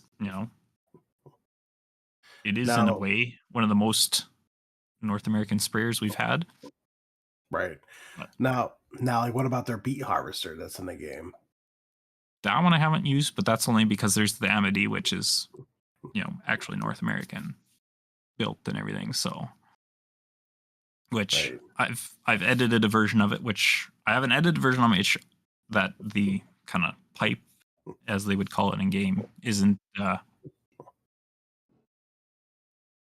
It doesn't go back down automatically like a normal auger on a combine would go in and out. I've edited it so it just always stays out, because I found it very annoying when it would go back into my trailer every time it was done unloading. So I edited that, and then I've actually been, because it actually does red beets as well, so I've been doing red beets and sugar beets a bunch. But I edited it to be able to hold 10 times as much, because it wouldn't hardly make it anywhere before it filled up. Yeah. Now, I was super stoked to see that 2720 harvester scrub from Amenity Tech, because like you said, it is North American based. The one thing I was super excited to see was the Crop Chaser 1000. I've seen a lot of those. Yeah, I like the dump cart of things. I just I wasn't using it, but then because I got the sugar factory, because I'm like, well, I might as well make more money off my sugar. So I got the sugar factory because there wasn't one on Riverbend Springs, and then I was doing too many sugar beets for it to hold all at once. So then I was like, well, I got to do cut sugar beets. So me being, kind of somewhat smart, I think. At least I like to think. And wanting to simplify it for myself, I put the sugar beet cutting bucket on my tractor. Then I lifted it up above my truck, and then I used the dump cart to dump into the bucket, and then the bucket would dump into the truck. So it was just one process instead of having to scoop and then unload and scoop and unload. Right. Yeah. That It actually works pretty good if you do want to try that. Yeah, that's pretty smart. Nice. Now I know when I came back in, was it 19? Oh, and I can't remember. I think it was 19. It was either 17 or 19. The Anderson Group. I know that's Canadian, isn't that Canadian based? I believe so. I remember I looked them up when it kind of first came out, but I've kind of forgotten it since. But I believe there is some Canadianness to it. And Will, I'm back. Yo, and what is your opinion on that? Was it APE? The little 3-wheeler. Yeah. I mean, it's pretty funny, but am I going to use it a bunch? Probably not. But Well, it was one of those, day one machines to mess around with because it's funny. But. Right. What about Aprilla, that dirt bike? Again, it was a mess around machine, but I'm not. To me, I'm not going to play around with it all the time. But I mean, I'm the kind of guy that I've never really even had to use for pickup trucks in the game. You know, there's been the odd time I buy one just because, like, oh, I could use something to pull a fuel trailer around because my farm's gotten big enough that my machines run out of fuel because I keep forgetting to fuel them up before I leave the yard. Right. So then it kind of, but like, I've never even really been one that I've cared too much about pickup trucks, even in the game. But then now I've done this international, it's like, yeah, I'll probably have one of those every time because I think it looks cool. Oh yeah, absolutely, absolutely. And it's actually, you know, done well unlike most pickup truck mods. Oh yeah. For you're on PC, there's a lot of terrible pickup truck mods. So. Oh yeah, yeah. I know. I could testify to that one. Now I know that Bednar has been in the game since FS19, I believe. Now I know the only one that actually came back was from the premium DLC, and that was the Cater KN 8000Q Profi, the disc harrow. But like, what do you think of their selection for Bednar in the game now? There's quite a bit. Actually, I believe Bednar actually would have came in FS17 Big Bud DLC originally. Oh, that is right. That is right. Yeah, because they yeah, they're big disc harrow. Yeah. Yeah, I on my one save right now, I actually have their the Swift disc, the 18400. It is nice to see a Batwing base game though. Yeah, that mower's cool. I haven't bought it yet. But again, I've never really... Mulching is never really a thing I've gotten into in FS. The only reason I might do it is just because, you know, the tillage tool is scripted as a mulcher. Which, at some point, I'll probably edit the Super 7 to kind of a mulcher, different functions to it. So, based on a lot of the stuff that I've seen from like the mod hub, and like I said, I am a console player, so it's one of those I'm very reliant on that. I've observed that a lot of your mods are like realistic mods. Have you ever created a mod that's been like kind of super unrealistic? Like, you know, like a mod from like Ridiculous Dominic with the plow that also mulches and stuff like that. Also the John Deere that went up to like 92 miles an hour. Have you ever done a mod like that? Not really. I've done a few with the unrealistic capacity options.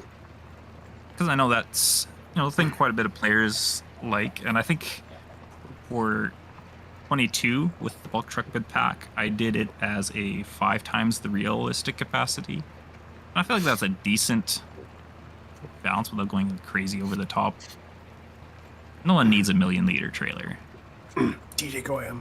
I think a lot of his stuff he does at 100,000. At least the ones he does himself. If someone else does it, then he'll go higher. But a lot of his, when I do watch his stuff, a lot of his stuff is 100,000. But like, I don't know. I feel like the ×5 is all right because like my bulk truck bed pack, a lot of that stuff ended up in that 100 to 120,000, which I think is reasonable for an unrealistic version.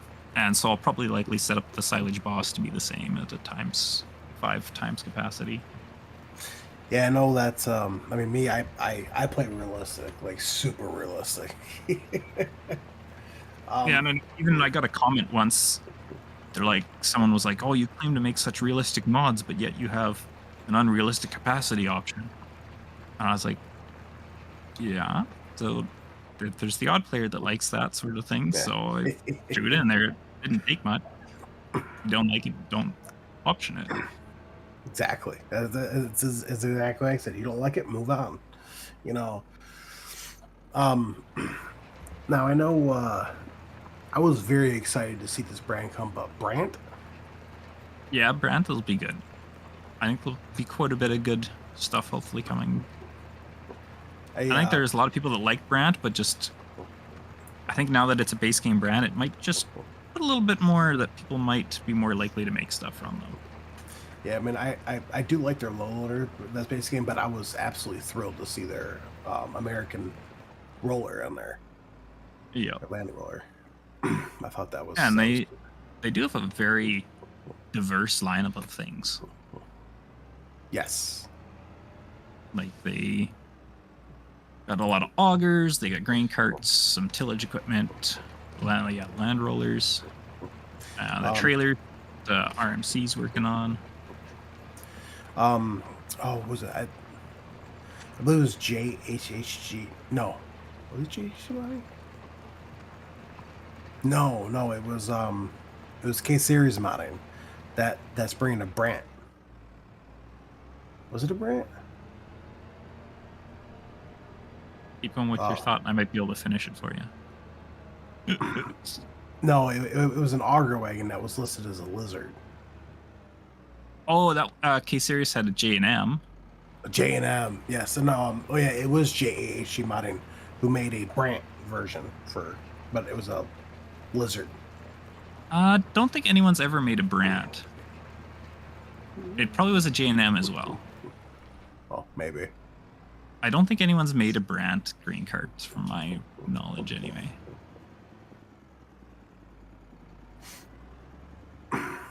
So Yeah, I know J&M, there have been quite a few guys.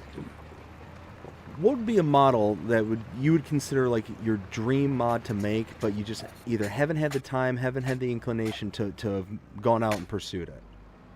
Well, that'd be that tractor that I now have the model for that needs to be kind of partially redone, but that would be one.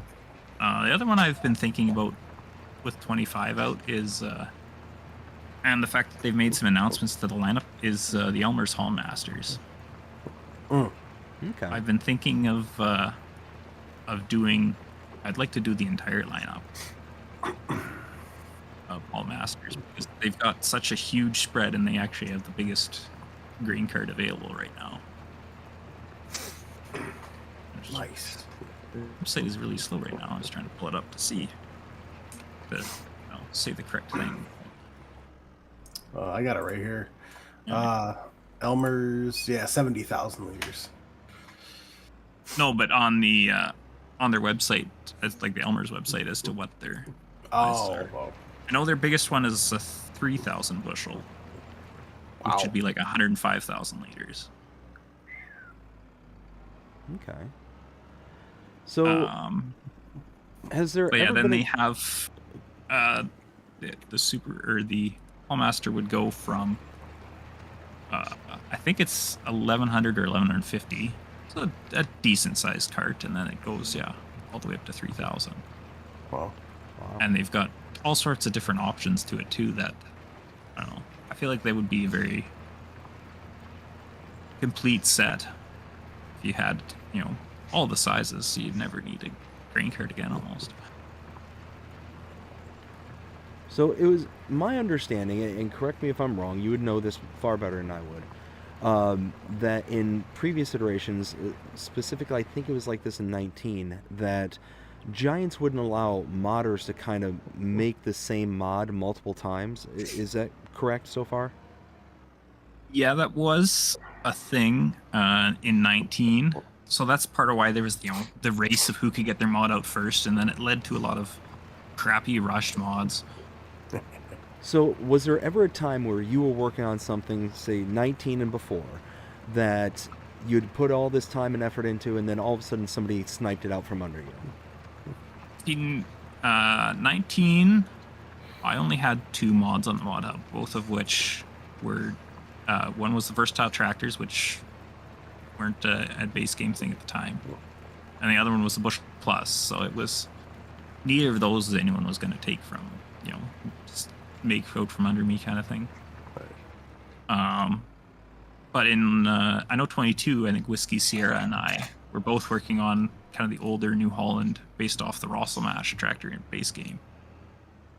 But because both of ours were submitted, and he tended to focus on the New Holland ones, whereas I did kind of a broader New Holland and versatile both, and we each had our own things we focused on. I'd like to do, my weight packages and the PTO options and all that. So Right. obviously I would say that mine was better, but No, That's fire. It's no, all no, AM. no, I definitely have to agree there, Bcbuhler. I think mine had more options anyway than his, I think. But I liked yours better. but I would see people using both, and I had the eye. I could tell whose was whose in the screenshots. Right. I could look at it. No, that one's not mine. That's mine. Now, Hey, go ahead. now, like, what do you think of like the old Challenger that we have base game, the MT600 series? I think everyone likes that tractor. Oh yeah. I think the only complaint people would have is that the hitch on it is the European hitch. Yeah. But otherwise, I think everyone's pretty happy to have it. Yo, one thing I was super stoked, and I know that someone made it for 22, but it was PC and Mac only. But now it's base game in 22. That's the Xerion 12, the class Xerion 12. Yep. Oh, that thing's a beast. It is impressive. Actually, a buddy of mine actually is a sales guy for Claws. I forget exactly his title, but he was walking me through it last year at the farm show. He was telling me all about it. And I'm like, this is a pretty impressive tractor. And then like, when I saw it was coming to FS, I'm like, oh, I'm sure he's pumped because I know he plays Farm Sim too. So, but it is a cool tractor. I'll probably eventually get it on my save game. Oh, I already have Ain't that far yet. I already have it on 3 save games. It's a beast of a tractor. Now I know in 19, well, because they announced it. Oh no, it was in 22. I know they announced it for 19, but then it showed up base game 22. That's Dalbo. I know it's back for 25. I realize that they're missing 2 things. I mean, it probably comes mods eventually, but the 2 rollers, like the big one and the small one. Yeah. Yeah, and I think too, what Giants was saying before the release is they decided to focus more on putting function in the game rather than machines because it's easier to add machines after than it is to add functions. Right. So, which is understandable. Now, do you like Duets Far or no? The odd time I'll use them, but I tend to focus mostly on American-made stuff when I play. The odd time I'll play European Farm, and then I'll get that other across the pond stuff. Well, because for starting out, besides having that Challenger on my farm, I really like using that Duets Far AgroStar 8.31. The older. Yeah, I haven't used it yet, but yeah, it is a cool tractor as well. I think a lot of people were eyeing it up for parts because the cab is the same as some other stuff, and I want to say even I forget what it was. There's people wanting to do some hood swaps and cab swaps and different things. I don't remember exactly all what it was, but there was things crossed over between that and the Challenger tractor somehow. And yeah. Now there is an American brand missing from 25, which I noticed when the whole update for the website finally came out, and that's Degelman. Yeah, that one's kind of surprising. I mean, it might come later on probably as mods, or might come in a DLC. Which Degelman's kind of funny. I actually asked Degelman last year if at this farm show if they would be interested in doing some stuff, because I had one thought that I was like, oh, it'd be Degelman. One of the things they make would be perfect for that. And so I asked them if they'd be interested in that, and they're like, well, we already are working with them actually, so probably not. I was like, okay. But yeah, then it's kind of surprising to not see them. But I mean, because I know that Degelman makes some pretty big stuff. yeah. Technically, there is a Degelman piece in the game in a way, because the Kinsey Mocktail is a Degelman Protail. Oh yeah, that's right. Okay. They are the same thing, just Kinsey builds them as well. So Yeah, I was very happy to see Kinsey come into the game for 22. Um, the big surprise, we didn't get very many mods for Kinsey though. Well, and a lot of that too is a lot of the American modding community, I think, just does mod for consoles, so they'll make whatever they want. But planters, I think, are one of those things that there's not too many because they're complex enough, and I think the setting up the row units gets tedious. It's a lot of moving parts. I think that's part of why you don't see too many planters and stuff like that. Right. Like the Seed Hawk, in a way, I would like to have that where the shanks jiggle and stuff, but it's like I don't want to go to that effort for the visual effect you might look at for 2 minutes, and then you're like, wow, that was cool. Right. Now I know coming back when base game was the bale counter. I really like that, which came with the Vermeer DLC in 22. I'm glad to see that come back. I know one thing that I wasn't sure if it was coming back or not, but it did was the Goil Vario Master, the stationary baler. Yeah. Get any thoughts on that or no? I wasn't sure. If you used that. I did have a European save in 22 that I used it on. I used it actually quite a while on there, I think. But it was just because the map I was playing on was very hilly, and I was like, I don't feel that round bales are going to work very well on here. So I was just running a loading wagon that would just come back to my farm, and then it would dump into the go wheel, and then I just would carry the bales into the barn and stack them. Right. So, but it was one of those things too. You can only do so much with it, and then it's like, this is tedious work. But it all depends on your playing style too. Like, I'm sure there's people out there that love that thing and just run it all the time. Where multiplayer, I feel like it could be good, Oh yeah. Well, you got someone filling it up and one guy stacking bales out of it. oh yeah, 100%. Another feature that I know I really like that came in 25 is the it came with it was the main feature of the Straw Harvest DLC was the refillable twine and net. Yeah, that one I like. Adds a little bit more involvement to the baling.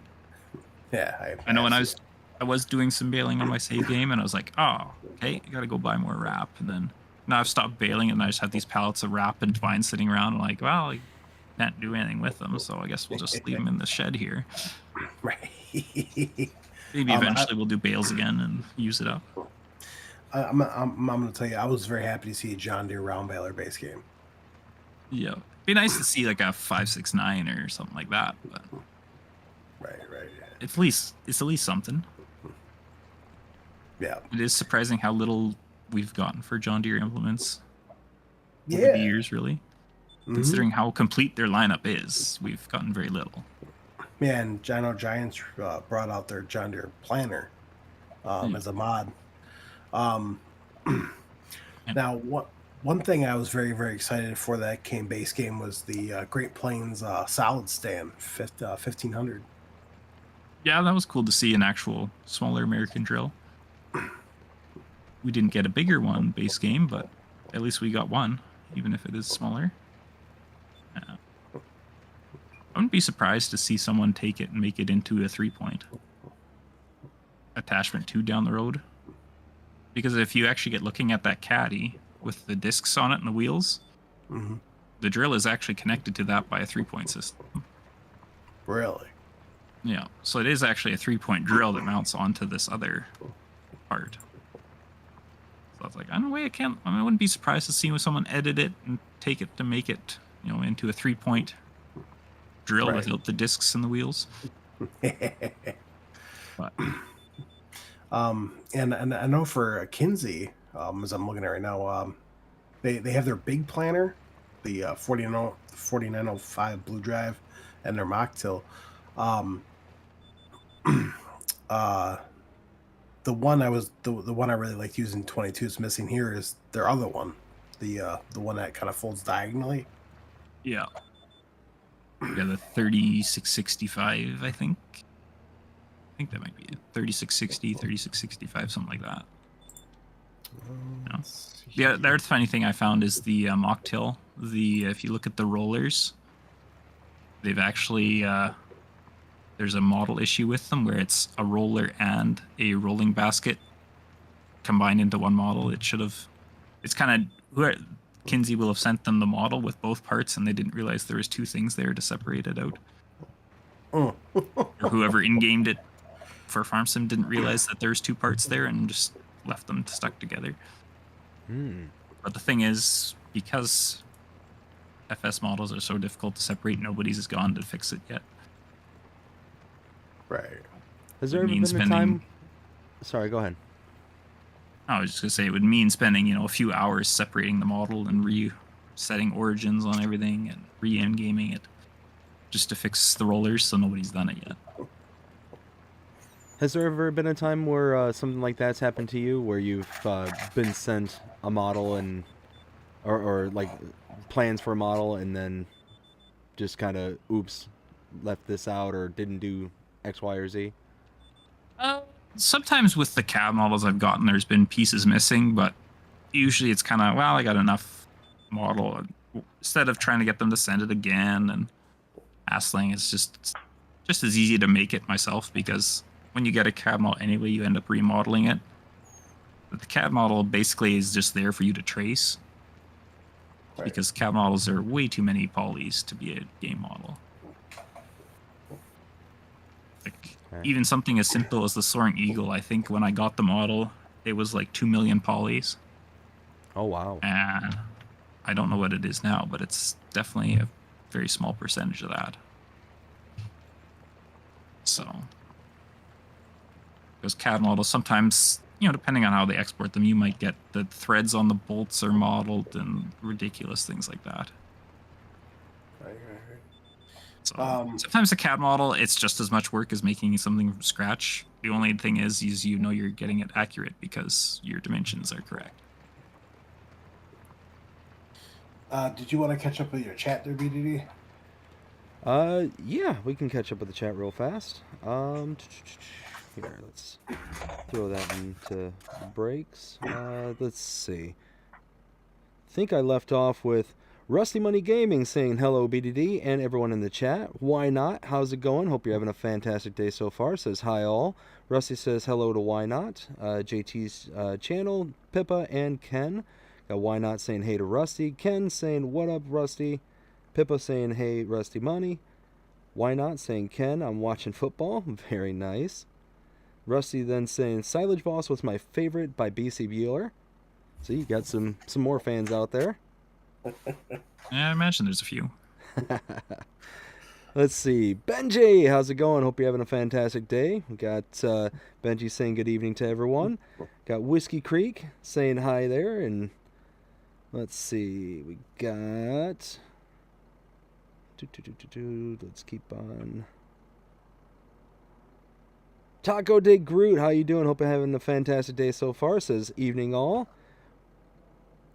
And we've got...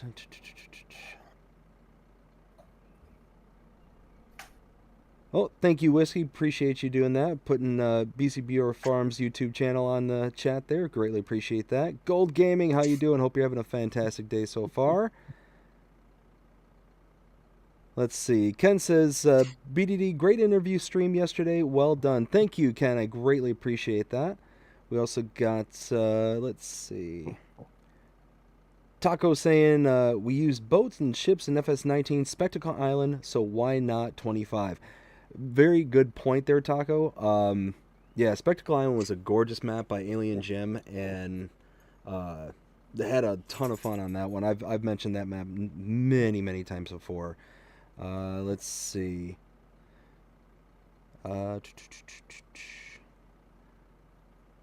Just skimming through here real quick. All right, I think... Oh, and we got Gold Gaming saying Edgewater top 5 FS22 maps. Yeah, I'll 100% agree with that. It's definitely a beaut. Oh yeah. All right. Now, now you played FS19, right? Or Bcbuhler? Yeah, a little bit. Yeah. One map that came to 19, and I was very saddened actually that it didn't come to 22, and I don't think it's coming to 25. Is Lone Oak. That was like one of my to-go maps. See, to me, maps are they're different than machines. Maps are they're specific to the game they're made for. And this is part of why like Edgewater is not being converted is Southsask kind of feels the same as me. I don't know, when you convert a map, something about it loses its feel a lot of the time. It's very hard to convert a map and still have that same feel that it had the first game it was made for. I mean, sometimes it's, the way the game's made and the graphic changes and stuff, and the assets used in the map don't hold up. Sometimes can be, it's very tricky to convert a map and have it still feel the same. And a lot of times by the time you convert a map, you've pretty much gone to the same effort you would have just to make a new map. So, right. You know what? Actually, the other thing, as Southsask said, as a mapper, and even like we started with Edgewater, he released it for PC, and then the one that came to all platforms, it really was a completely different map. Same idea, same rough layout, but really the map was completely different when it came to all platforms because his skills had evolved so much in that time, and he'd go back and be like, "Wow, I could do better," and then he'd redo. I think there was like 1 or 2 fields that hadn't changed, but everything else in the map was different. I completely understand what you're saying about this, because I had a very similar experience when playing on FS19. I absolutely loved Bucks County, PA, and had tons and tons of hours on that for 19. And I was so excited when I saw it coming out for 22. I was waiting for it, and all of a sudden, bam, it's there. And I go and download it right away. I take a look at it, and I'll be honest with you, I was quite disappointed. Because it just didn't have that same kind of feel that it had on 19. And a lot of it I think I attributed to the map itself, kind of like the starting farm. Like it had all the custom buildings and all that stuff, and then it was kind of substituted in 22 for the base game models and stuff like that. So I mean, it was still a beauty map, but it just didn't have that same flavor that it did in years past. And I completely understand what you're saying about the conversion of maps. Yeah, so like, yeah, and one I remember from back, my early days of FS back in 15, I do believe it came to 17, but one from back then, and you guys, I don't know when you guys started playing, but Coldborough Park Farm was one of the greats of 15. Like that was probably one of the top tier maps for FS15. That if you had downloaded a map, that was probably one of them. Unless you were really hardcore into not having European maps, but if you had a European map, that was probably the one you had. I know, at least in my opinion. And I feel like if we had it in the game today, converted as it was then, it would not. You'd be like, "Ah, this is kind of a mediocre map." But and obviously like Bullet Bill doesn't publish his work anymore, at least that I've seen. But like when he does post screenshots, it's like this stuff looks amazing, and that's like the learning skill over those years.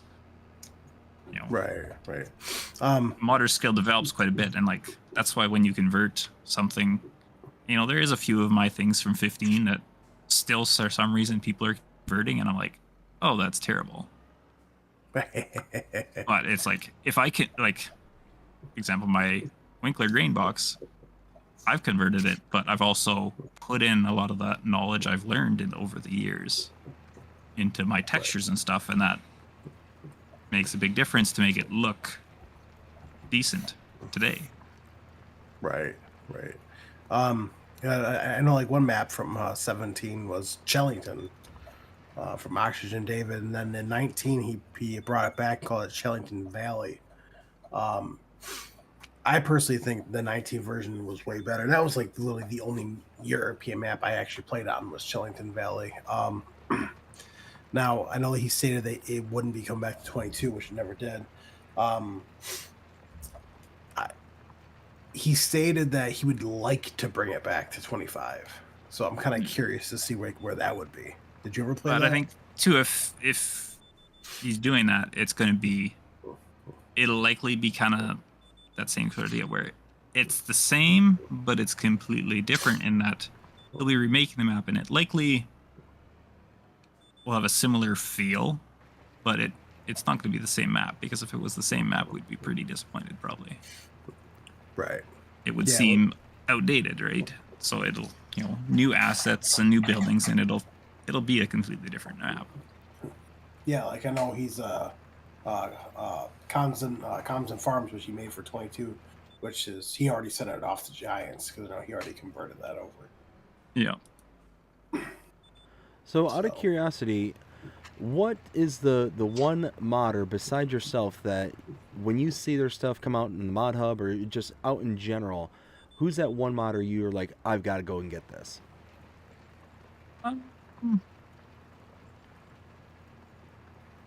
I used to have one, and that's kind of feel like they've gone downhill in a way. Custom Money used to be, for me, was a must download. I don't know. I feel like they've kind of been falling off a bit in terms of, some of their mods lately have been kind of like, yeah, it's a little disappointing from what I used to know them as, but mostly now, a lot of my must download stuff is all the American guys that are putting stuff on itch. The guys that have been around for a few games. That's usually stuff I'm like, I don't even need to worry about it. It's a download, but it depends too what I'm looking for. And sometimes, yeah, I do look at who's made it, because I do prefer to download mods from people that I know I've had good mods from before. Well, besides like your mods, because I usually install all your mods because they're fantastic. I know custom modding is one of those ones that I generally install almost every single mod from. I know one mod particularly that they came out with, an FS22, which is coming back to 19. Wow, I almost called it 19, 25. Is the Valmetal pack. Oh, I absolutely love that pack. That was great. Yeah, for me, I don't know. I've just been underwhelmed by their kind of later 22 mods. I was kind of underwhelmed by them. I feel like they've kind of... I don't know what's been going on, but it seems like their stuff used to be better than it is now, almost. Like, the modeling on the stuff is good and stuff, but I feel like, I don't know. Sometimes things feel rushed, but it's like it takes them so long to make something, but yet it seems rushed. You get it. Me? I don't know. So, I don't know. They've kind of... I probably will still download it, but... A lot of the edited stuff, I found a lot of the Din's modding, I found myself switching to a lot of their stuff. Their tractors and stuff seem to be a lot better, so... Din's modding, yeah, I had some of his stuff.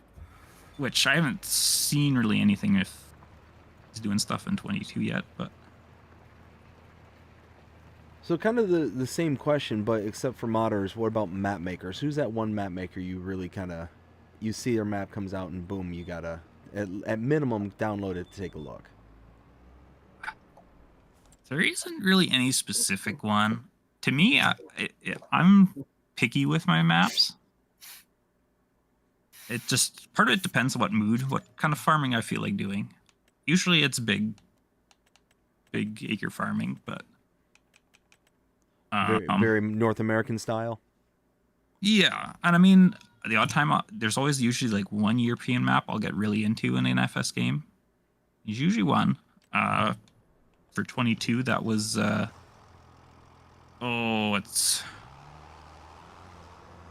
can't think of the name of it right now. It's a French 4X map set in the mountains.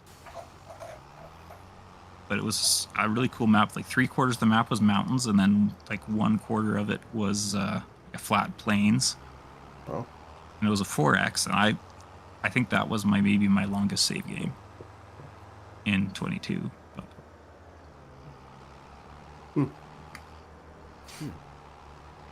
speaking of my mods, I got a game for you. You guys want to play? Guess which mod is my most popular one for 22? Ooh. Ooh, okay. All right. All right. This is where I shine. All right, let's see here. It's fun because I'm a numbers guy, so I always like looking at my mod hub and seeing the downloads and like analyzing things. Well, without looking, because that would be called cheating. I'm just trying to think of everything you released here. Let's see here. Here,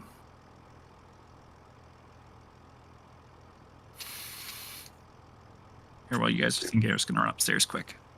You're good. See, I would think that it's not. See, I almost want to say just out of knee-jerk reaction, the Swather pack, and the header that goes along with it. Like that's kind of my knee-jerk reaction because to me that one was just, I mean, a game changer for me personally. But maybe that's just me. What do you think, Will? No, I mean I could definitely see that one. And it's one of those, like, because anybody who does any kind of grass work, it was one of the perfect mods because you could use it for grass, you could use it for hay, and it's all like a all-in-one kind of conversion, you know. So that was real nice. You could use it on all your crops to swath on, and if you're on a map that was you know, compatible, like he was saying, Edgewater and whatnot, you know, you could do the pickups and get the bonuses and stuff like that. So it's just, I don't know, that's one I kind of lean into, but Hey, I'm back. Nice. but then of course there was the Seed Hawk and all that, so I don't know. There's the, well, if I had to take a lucky guess, I'm just trying to go back and think here. I would probably have to say probably your Mac truck pack. What was it? The Mac grain hauling pack? And that would be correct. Yeah. oh, nice. Yeah, Yeah, that's what I thought. You know, take a stab at how many downloads it has? Over 4,000. But yeah, by a long shot. Okay, now I have to go back and look. Give me a second. 2.1 million Oh, wow. Wow. downloads. Yeah, That's impressive. it surprises me that it's got that many. See, Now I do have a. Go Oh, ahead. Will. go. No, you go ahead, man. I cut you off. Oh, I was gonna say, my knee-jerk reaction was to say the Swather pack and the header that went along with it for the harvesters, but yeah, Those are second and third place at around 1.5. wow. Okay. Yeah, which those are pretty much the same amount of downloads. But yeah, it's crazy the numbers when you get into console mods. Like as a Now- PC modder, those numbers are incomprehensible. Right. As a PC modder, 10,000 is a lot downloads. Now I do have a question for you because I know that you were going to bring it to 22, and then for some odd reason it didn't come because you said it was a problem on Giants end. But your 40-foot land roller. Yes, it is submitted again. We will see what happens. And what was Giant's issue with it previously? It would crash on consoles, Oh, and I couldn't figure out why. I submitted a version that I had taken it. I made 5 separate store items with different XMLs, with different things changed or removed, and I said, try these different versions out, see if there's one that doesn't crash. And it still was crashing on every single time. And they couldn't figure out why, and obviously I couldn't. I'm like, I'm not going to keep, trying random things and submitting it and wasting our time. I know why. I know why. Okay. Why is that? All gens. Well, I couldn't, like, I had no idea why. The only thing I could think of was that kind of how I had my animation set up for it, but I'm like, why would that make any difference? So I was like, you know what? It's not gonna be a crazy popular mod. You know, it's not gonna be one everyone's out there downloading. I'm like, it's, you know, it was something more I wanted for my save game because I've wanted a decent American roller that wasn't massive. So I was like, Right. we'll just PC it only. And so for 25, I'm gonna try it again. We'll see if it passes. It's submitted. It's pending. So we will see what happens there.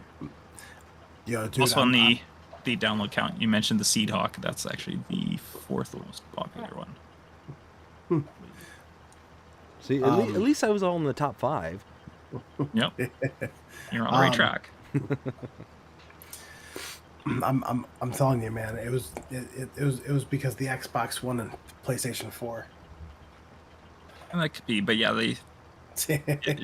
whenever they tried to buy it in the store, it would crash the game supposedly. And I was like, That's weird. so yeah, we will see what happens with that one in testing. That should be one of the first ones they get to in the test, because that was one of the next ones they submitted, and ones they haven't looked at yet. So Now, can you tell us which ones you submitted or no? okay, so the list in terms of order is, well, the North American Shed Pack is, they were testing it this week. Haven't heard back anything yet. Then next up is a Smooth Wall Hopper Bin Pack, which is the console version of the foremost hopper bins. Then the Land Roller, Bushel Plus, Crop Inputs Cooperative, the Land All in the Summers, and the International CV Okay, nice. are all submitted. So I'm excited. we'll see. And the CV, I did add a few more things that the itch version doesn't have. I added some beacon options and a spot to put a chainsaw. Oh, nice. That was a nice feature with the chainsaws. Yeah, it's kind of a cool little gameplay feature. I'm And you can still use them normally too if you want, but yeah, it gives you an option to store it and take it out of, so when you accidentally scroll, you're not pulling a chainsaw out. Right. I know having passenger support base game is super nice too for multiplayer. Yeah, my brother and I were playing around with it. That, yeah, kind of at first. Well, actually, I ended up with 2 early access codes. It was actually, I think, the Sunday before the game dropped, my brother and I were playing together. I was like, well, I got a second code, I might as well give it to you. Right. Now, you mentioned that your brother did modding as well, correct? He did some modeling back in the day. Modeling. Okay. Yeah, he made the Summers model. All I did to it was add hoses as well. And texture it, and that was all I did to it for 22. Very nice. But the model was already pretty good. Yeah, 'cause I must have misheard you, because I thought you said he did modding, and I was going to ask you, well, who is he? Because I was not aware, but I misunderstood. No, he's not active anymore. It was kind of back when we were both living at home. Gotcha. Yeah. Right. So Right. I think there's a few other models that he'd done. One was just a flatbed trailer, which, it's not worth bothering to bring over. And I think there was a combine that he did some work for, but I don't think the combine he started with was, now I don't think it was good enough to be worth bringing it either. I gotcha. All right, BD. Well, I think we should go over the mods that came out. Yeah, unfortunately, not a long list here today, but I mean, it is what it is. Oh yeah. So Bcbuhler. So what we do is we go over the all platform mods, not really the PC only mods. Also, if it's all right with you guys, I might pop off here. Oh, you're If good, that's man. all right. Hey, BC, do you mind if I reach out to you independently? I want to ask you a question. Yeah, sure, go for it. Excellent. I appreciate it. All right. Well, thank you for hopping on with us. I hope you have yourself a fantastic night. Do you want to give yourself any shout outs before taking off? Oh, well, I think everyone knows where to find me. If not, just search Bcbuhler, and if I show up, I'm there. Awesome. Well, Yeah, thank I'm you on so much. YouTube or Facebook are my main, or my Discord, which is everything. If you go to my Facebook, you'll find everything. So, Well, thank you so much, man, for coming on here. yep. Been good chatting with you guys. Oh yeah, man. Yeah, real great chatting with you. Alrighty, well, yeah, you guys having a good night? You as well. You as well. Take care. Yep. Bye. Bye.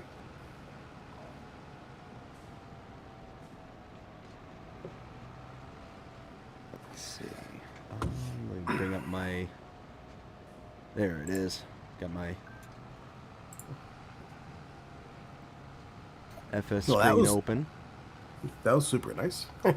Oh yeah, no, it's really cool to be able to get, you know, modders and just pretty much anybody else involved in Farming Simulator into these calls, because it's you know, it's a whole different viewpoint that we're used to seeing. You know, we get to see, you know, kind of the end result of all their hard work, you know, and get to enjoy it ourselves. But it's one of those, like, you don't really get to very often, you know, actually, you know, sit down, chat with them, and kind of pick the brain as to, you know, the level of effort that went into it, any kind of the behind the scenes details.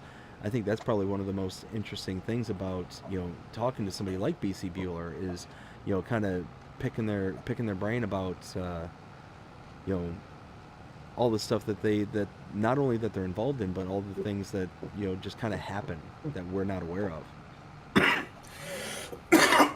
Right. Yeah, I mean, yeah, I thought it was funny because he was actually the very first person to respond back to me. Oh, so yeah, I generally thought that was awesome. Oh, for sure, absolutely. It's one of those, you know, it's. I don't want to say it's hard, but it's difficult to come up with the kind of questions that you want to ask, especially for the kind of show that this is. You don't want to be like too prying kind of thing, but at the same time you want to be able to be like, oh, well, what about this? What about that? You kind of want the conversation to be like nice and have a flow to it. Yeah, like the way it was tonight. I know, you know, yeah. I mean, I thought it was awesome to get his personal opinion on FS25 compared to 22, and I also think it's awesome that he told us on what mods are pending testing, so, and on what mods he's working on. Oh, absolutely. What I was kind of caught off guard on is when he had mentioned custom modding, because I remember that you saying that that's like one of your favorite modders right there. Yeah. And it was one of those, I was getting ready for a follow-up, and it just completely left my brain. Was like, oh man, well, what exactly do you think has kind of, you know, regressed or whatever, you know? I mean, I personally didn't see anything. I mean, I personally didn't see anything different about him, but. Well, and that's the thing is coming from somebody like him, his perspective, you know, he's going to look at something, you know, radically different than you or I would. You know, he's going to see it from and see every little flaw and all these different things that you and I, well, you know, kind of going back to what I used to say about like details and all that stuff. You know, somebody who's, you know, kind of, you know, partially or just fresh or new or whatever, that they more experience the model itself, the mod, you know, we'll be like, oh, this is a great mod, you know, it's wonderful, it looks great, all that stuff. But somebody like him who does all this kind of stuff, you know, by himself and actually like can see all the little nooks and crannies and all that stuff is like, okay, well, you know, I see this, I see that, like able to see and nitpick every little thing. And I'm not saying like he's nitpicking per se, but it's one of those, he's gonna be far more trained in picking up those flaws. Oh yeah, 100%. Plus I'm really excited to know like like what he's working on at the moment and what he's planning to bring. So I thought that was also very nice to hear as well. Yeah. And just real quick, for those in the chat, I do apologize that I wasn't really like chatting with y'all and going kind of the conversation going back and forth with the chat. It was one of those that his time was precious, and I didn't want to like fill up that amount of time with us going back and forth. So I was scanning through to see if there was any kind of questions or any kind of comments that were kind of relevant to ask and kind of forward along, but was not really wanting to do what I normally do, which is to go through the entirety of the chat or as close to it as possible, and fill up a lot of his time with just kind of small talk kind of thing, if that makes sense. So I do apologize. Wasn't trying to ignore you. It was just one of those that it just didn't feel appropriate with the limited amount of time we had with him. Right. All Plus, right. you gotta be busy, get back to busy making more mods too, right? Well, and that's ultimately what I didn't want to be bouncing back and forth and take up that time, is because somebody like Bcbuhler and any really mod maker, map maker, their time is precious kind of thing, because right now they're at their busiest kind of thing. They're sitting there and just working because this is the time where they want to put out the most product in the most amount of time, in the least amount of time. And Right. one of those where very, very lucky to get somebody like a Bcbuhler and to come into the show and take what we've been on for almost 2 hours now with him on. Yep. About 2.5 hours. Yeah, 2.5 hours. I mean, it's one of those don't want to fill up his time with with non-pertinence. Right. Exactly. All right, now that was moving on for mods. I guess that's exactly what you said. There wasn't no much. More than last week, I hope, right? This is true. This is true. We got the John Deere 1365 mower from Fast Farming. I really like that mower. See, that one I downloaded it and I tested it, and so how do I say this? In theory, I think it works great, and if you're somebody who doesn't use like workers or anything like that, it's an amazing mod. But if you're somebody like me who uses workers every once in a while and just kind of kicks things off to try and get as much done as possible, then it's a very, very shortcoming mod. And what I mean by that is the worker themselves will sit there and take very wide turns and not be lined up properly. So instead of making really nice, neat rows, because you can attach a windrower or a gatherer, a swather, there we go. You can attach a swather to it, and it will just kind of dump it out and make it into a swath. Well, the problem is that the worker, because they take such wide swings in and around the field, it doesn't swath it properly. So you're getting all these kind of button hooks and all this stuff kind of thrown into your fields if you're using the workers, and you're getting a lot of product that's actually missed because of that swaying that the worker's doing. Now, that might not be the model itself or anything like that, so I might be kind of holding it to a bad standard, but it's one of those that's the only time I've seen the workers actually work like that. So is it something to do with the model and how it's designed? Is it the worker working with the model? I don't know. I just don't know. See, I personally really like it. I mean, I've already used it on my Xbox. It's a fantastic mod. My big problem though is for a mower, 20.25 megabytes to download. Yes, and I'm sure a lot of that's because of the swather that's attached to it. And the poly count, probably. And the poly count, exactly. So it's one of those like those kind of components do drive up the download, and that's a shame. But again, it's one of those. if you're just a average, I'm gonna do all the work myself and all that stuff, then it's a great mod and it's a great model. But if you're anything like me, where you're kind of punting the ball to a worker every once in a while, whatnot, then it's gonna bite you. Right. I mean, I'm big old surprised. I mean, it's got 4.6 stars by 58 people. And I think it deserves that. Like I said, I'm not trying to make it sound like it's a terrible mod or anything like that. It's a good mod. It's got high detail, and it's one of those where it's perfect for a small starting farm because yeah, it's only 3 meters wide, so it's not the biggest thing in the world, but it's cheap. It's like 20 grand. And Yeah. it's something that will include a swathing mechanism as well. So if you're making silage, boom, you're good to go. And if you're even halfway decent with using the GPS system, well then you're going to be perfectly fine. Oh yeah, 100%, 100%. Now this next one I know had your name written all over it. Man, I absolutely love it too. It's the multi-grain production by Biggins. Oh yeah. Yeah, no, this one's a great one. For 55 grand, you can get a mod that will produce all sorts of stuff: cake, rice, cereal, honey. I'm sorry, not honey. Why did I say that?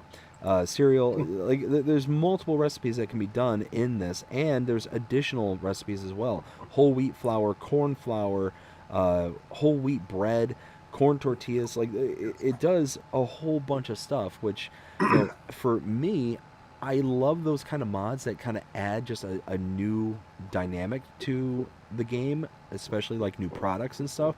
Those are amazing. Now, that did come to bite me in the butt when it came to FS22, but I mean, it was what it was. So, but it's And nice because it's highly detailed. It's got a beautiful interior, beautiful exterior. now a couple of things. First thing is you can make rice flour. But the other thing too is the corn tortillas actually have a really good selling price, which is fantastic. And also the last thing as well is, did you realize what building this is? Did I realize what building this was? No, I don't realize what building this is. It's literally the exact same building, like where it looks like there's a chicken coop on the starting farm on Riverbend. Really? Yeah, I didn't even notice that. yeah, and the modder actually took it so you'd be able to actually go inside of it. Yeah. Well, shoot, Yeah, and then, I'm gonna have to look at that again because that's. well, before I hop off here, I'm going to be hopping in the game for a little bit, and well, you probably not watching my stream at the moment. Uh,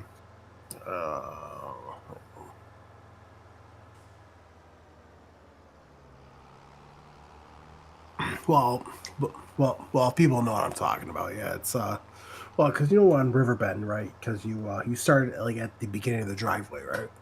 Yeah. And you're talking about that building that's like right off to the left that had like the construction, like the junk piled up, and there was supposed to be the chicken coop, but they ended up taking it out. Yes, the building is connected to that. Yep. So yeah, and then it's got the small little farm kiosk, which is a sell point.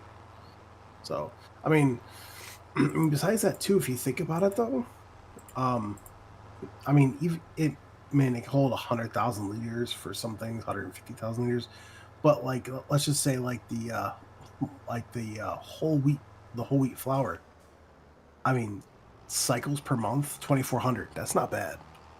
No, not at all. If you got a mod that, like a production that will allow you to produce a lot in a short amount of time, I mean, the only downside is if the product that you're producing isn't that valuable. So I mean, but this isn't the case. Like, it's producing things like cereals and I mean, flour, which you can use for bread. It does cakes. Like, it does very high value products. Yeah, a lot of them take high recipes and stuff like that. But I mean, at the end of the day, I mean, it's a good mod, good model. It produces a lot of good material. I mean, I think it's a absolute home run of a mod. Well, on top of that too, it's only 7.69 megabytes. 69. You know, anyway, it's got 4.7 by 65, so that's not bad. No, not at all. The next one is the hydroponics greenhouse by Dogface.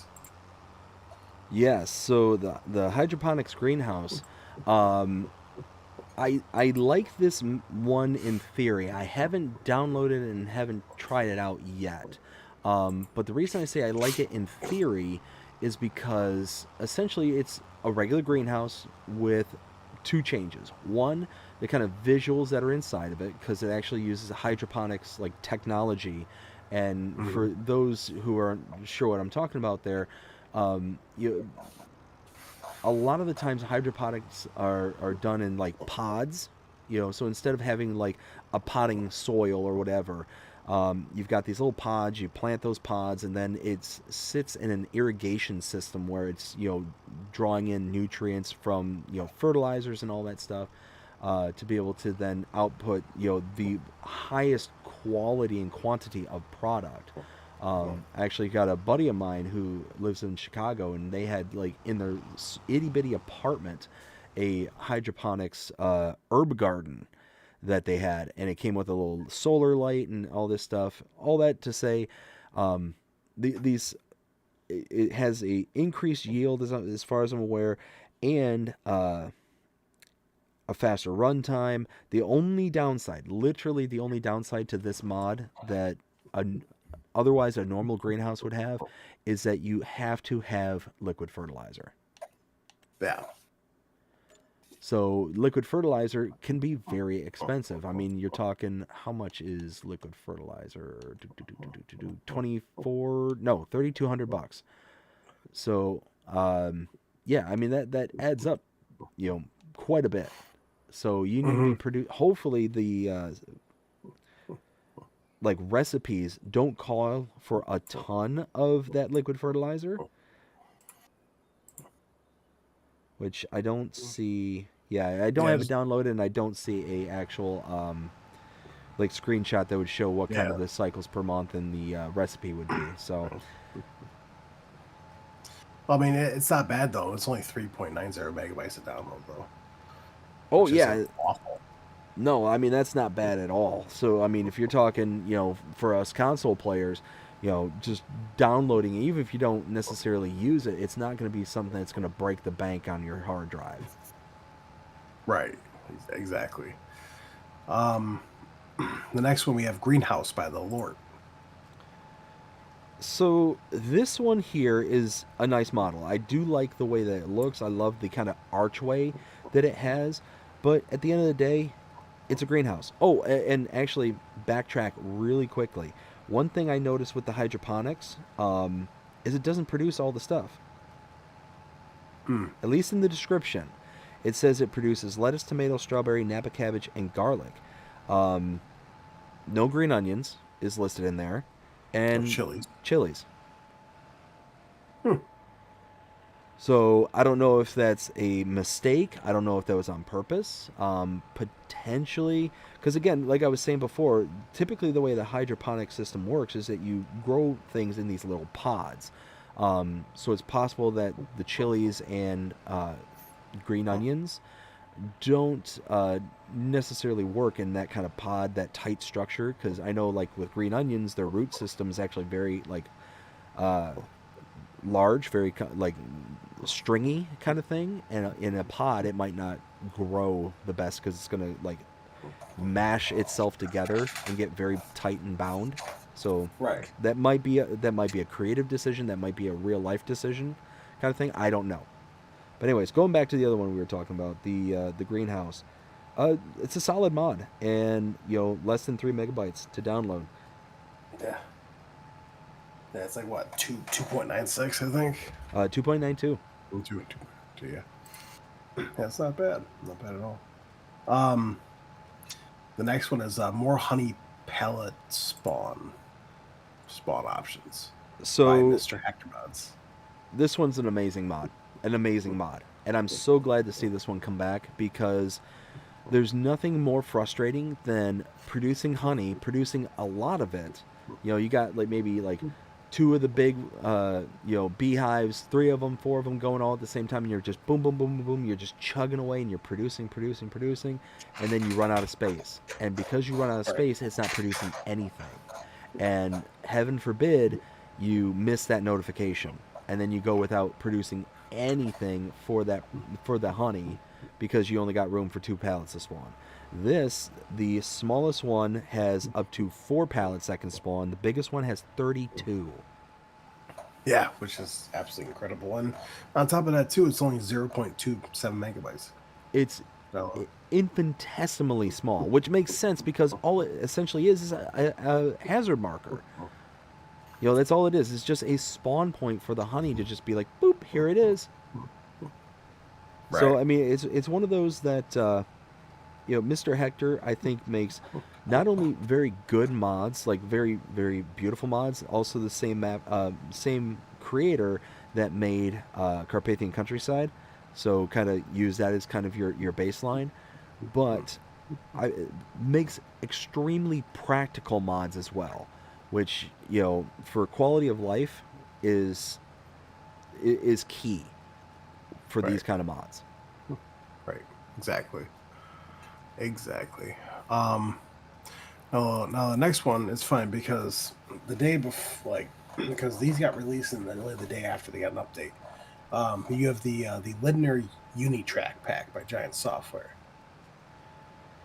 So this one, I think it's a great looking model, but again, it's a Giants model. So you got the elevated file size. It's 52.07 megabytes to download. Yeah. And unless you're playing like a European style map or a more alpine kind of style where it's got big hills and stuff like that, I don't find much use of this pack because, number one, it's incredibly small. Everything you're doing is, very, very, very tiny. Like the slurry tanker holds 3,200 liters. It's incredibly small. The slurry spreader is, again, 3.4, 3,400 liters.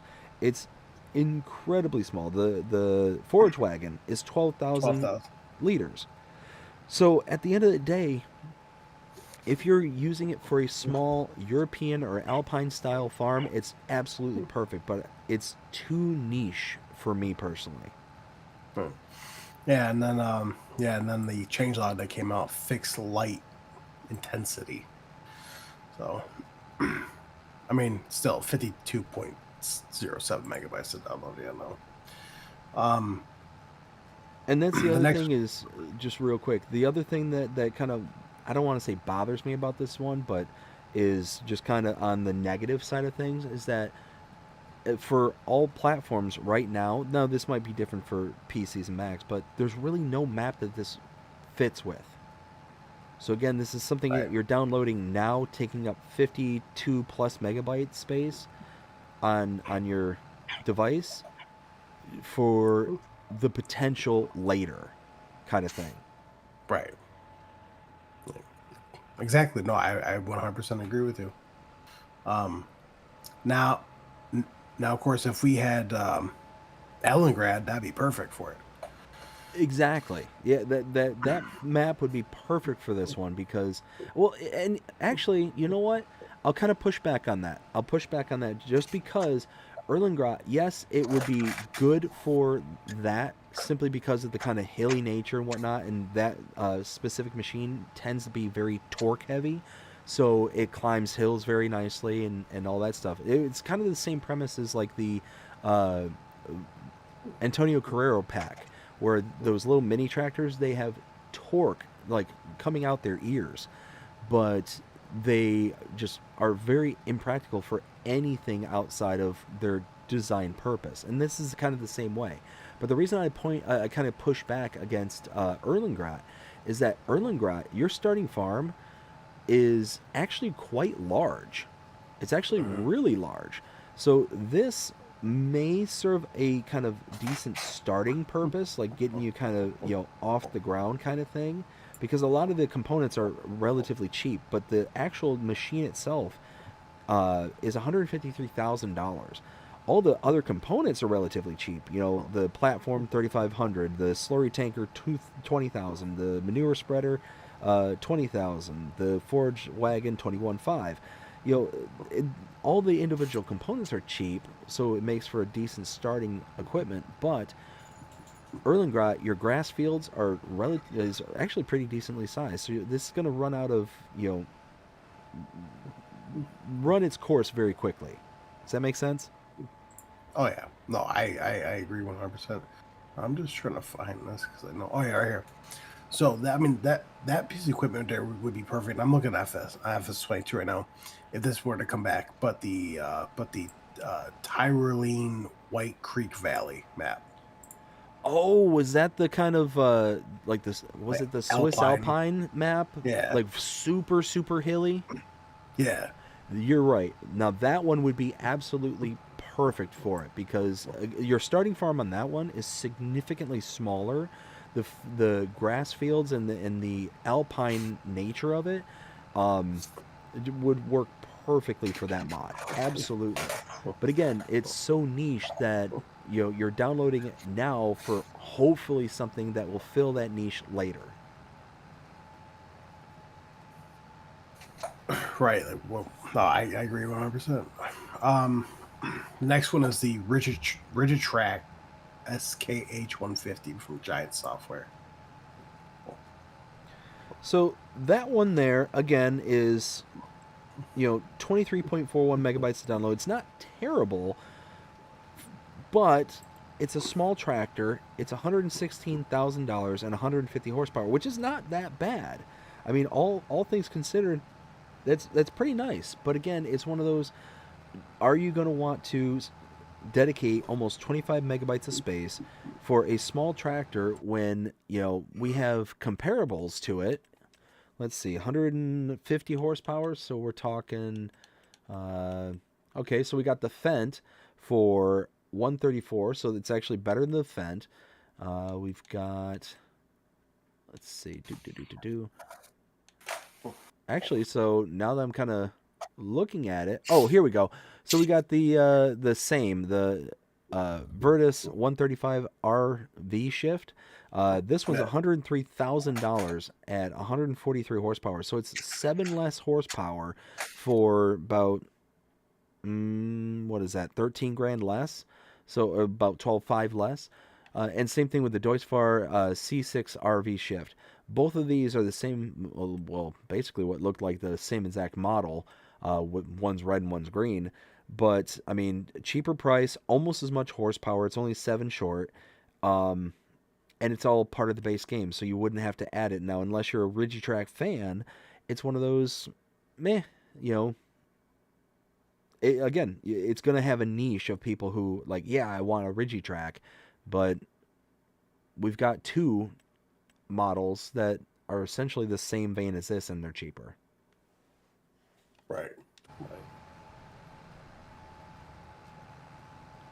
I mean, I have that one installed on my PC, but not on my Xbox. Let's see here. Well, and that's the great thing about PCs and Macs is that if you have the storage space, like if you got like a 8 terabyte, 12 terabyte, whatever, like hard drive, well, then you could practically download and install every single mod and every single map and not care. Like, it's just, it's there, but it's not the end of the world. For somebody like myself who's strictly a console player, it matters. Right. Exactly. The next one is the K-Brand GA15131 from Giant Software. So this is a windrower, K-Brand windrower. It's almost $100,000 and 13.26 megabytes to download. So that, to me, the file size is not terrible. It's high for a windrower, so it's one of those, do I necessarily want to install this for the size of the file? So that's kind of number one. But you know, it's 14.7 megabytes to, or I'm sorry, 14.7 meters. Our base game Pottinger is 14. So it's, again, Pottinger is not even 7.7 meters smaller and is 92,000 compared to 96.5. Is 0.7 meters worth the $4,500 that you're going to spend on it and the nearly 14 megabytes of disk space? Me personally, no. Exactly.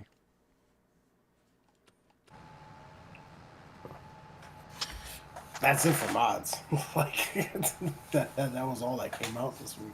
Oh man, those hours just blew on by, man. I thought we would never get through this segment. Wow, very funny. Now we're gonna have the fun one from all the news. You mind if I catch up with the chat just real quick? Yeah, go right ahead.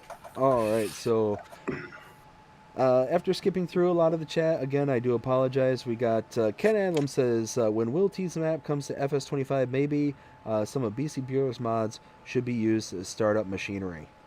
You know what? Maybe. I would agree with that. That would be pretty awesome. Let's see. Ken also says, I'm sorry if I mispronounced his name. BC, where was it? BC. No, yeah, I think you're pretty close. You know what? It's the spirit of the comment. We'll say it's good enough. Now Bcbuhler might disagree, but I think you'd also understand. Let's see. Luke, how's it going? Luke Marshall. Hope you're having a fantastic day so far. Says hello everyone. Ken says what up, Luke. Luke says not much. Chat, how you doing? Hope you're having a fantastic day so far. Says, hey y'all, how's everyone doing tonight? Doing fantastic, chat. Hope you're having a fantastic one as well. And Benji, let's see how you doing tonight. Hope you're having a fantastic day. Says the Regitrack replaced Fiat. Yeah, it did. Yeah, like I said, it's just the Regitrack is just not one that I would be, inclined to just go run out and it's like, I got to get this one when everything's all kind of said and done, and we got two of the mods that are in the same vein. Right. Is that it? That's it. Oh, perfect. All right. So, I was thinking that 13. Yeah, 13. All right.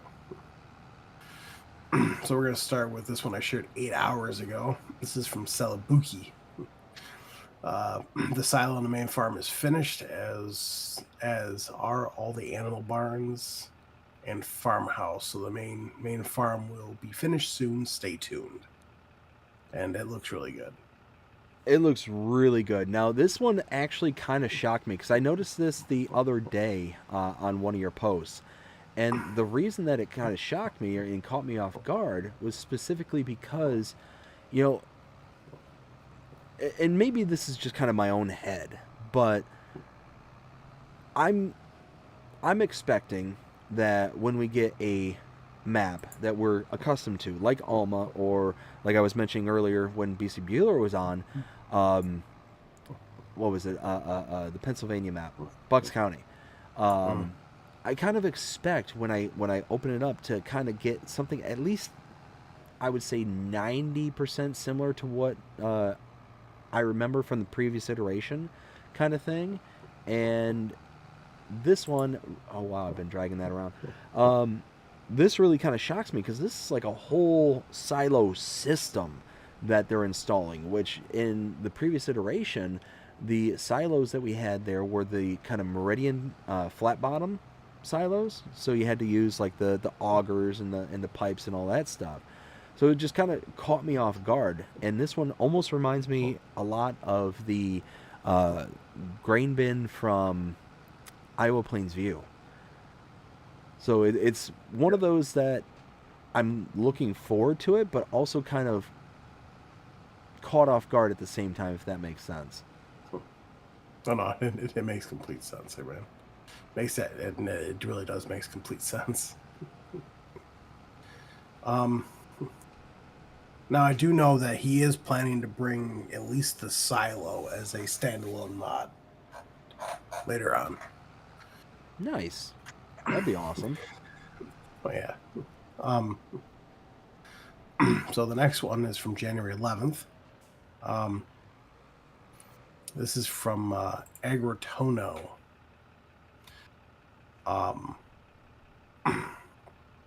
It says some more options and features of the Silverado 6500.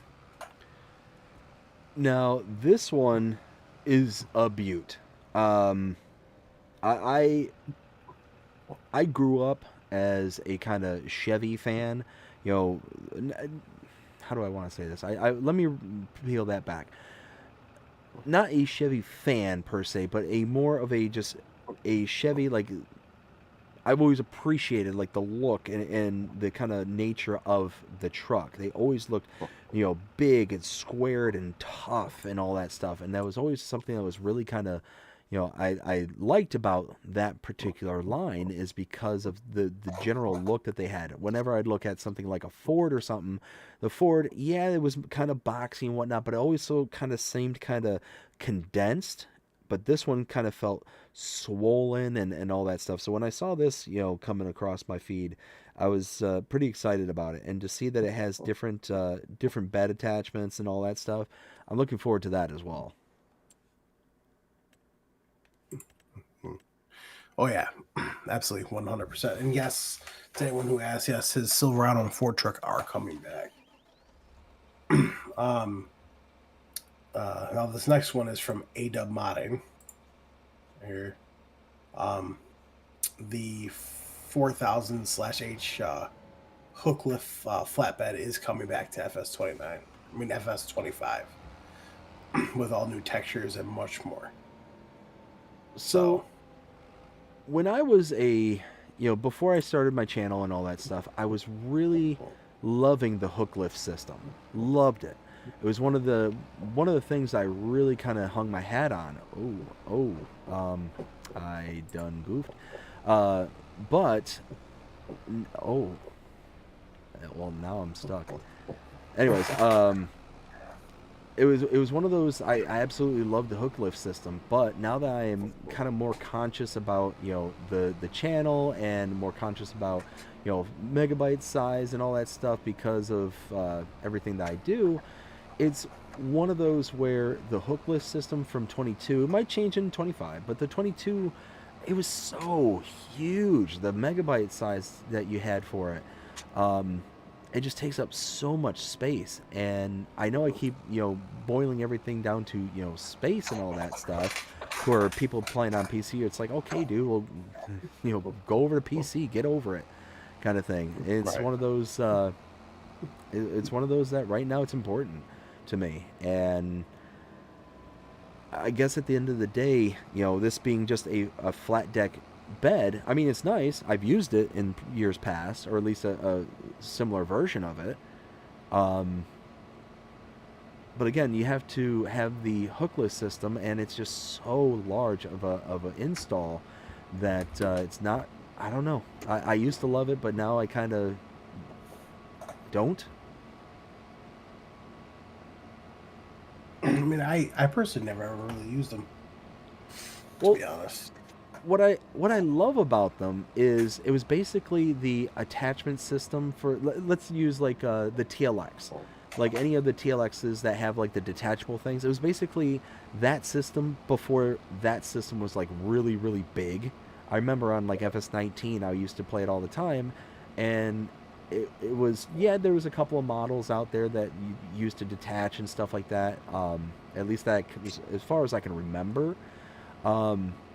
But that one there, it also had the really nice kind of grappling motion. They would load it up onto the deck of the bed and all that stuff, so it was just kind of it was just really nice. And it wasn't just kind of a snap and go kind of thing like what you would expect those kind of TLX models doing. But at the end of the day, it just boiled down to, now it's not worth it to me. But it's a great No, system. No, I 100% get you there, man. I 100% get you. Well, Who that knows and that? the initial cost for like the hook lift bed itself, like it's like 100 and some odd $1,000. The last I remember, it was a super expensive. The individual components are cheap, really, really Yeah. cheap, like $30,000, $40,000, $50,000. Like it's next to nothing for the individual components. You know, when you're comparing them, you know, kind of size for size or job for job kind of thing. So it's nice, but that initial investment in that trailer with the hook lift is just, it's astronomical for what you're buying. But then where it evens out is when you're buying all those individual components at a much cheaper rate. Right. Right. No, I get that.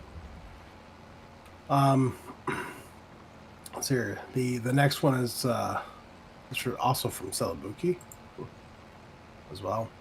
And it's basically just stating Elmo will get a new silo system, but it's just showing it in Blender. So, which we already saw that in the other one.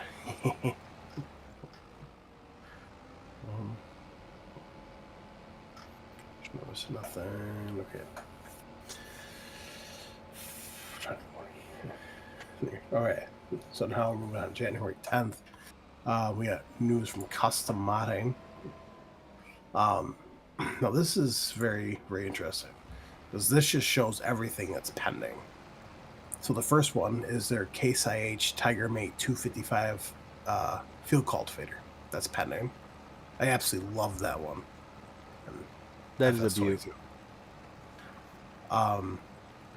Their John Deere 4940 self-propelled sprayer. That's also pending. That's awesome.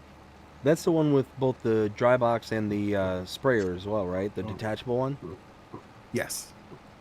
Yeah, that one, I absolutely love that model, and it's one of those that I will, regardless of its file size, will install because number one, it's got a far faster working speed than most other items in the same category. It's got the dry box and the wet applicator, the sprayer. So I mean, it's very universal. You can use it for a ton of different stuff. Unlike, you know, say a like base game kind of stuffs. If I'm looking at it here, yeah, I mean, to do the same job, you have to buy a sprayer and you'd have to buy a like a fertilizer spreader to do the same exact jobs. You need two for the price of one. Now you still have the two attachments for it, but you're able to get away with kind of a cheaper product, and you're going faster, going at, I believe, the maximum spread width, which is about 42 meters, if I remember correctly, for that particular application. It's a great model. Oh yeah, 100%. Let's see here. I can't move that over.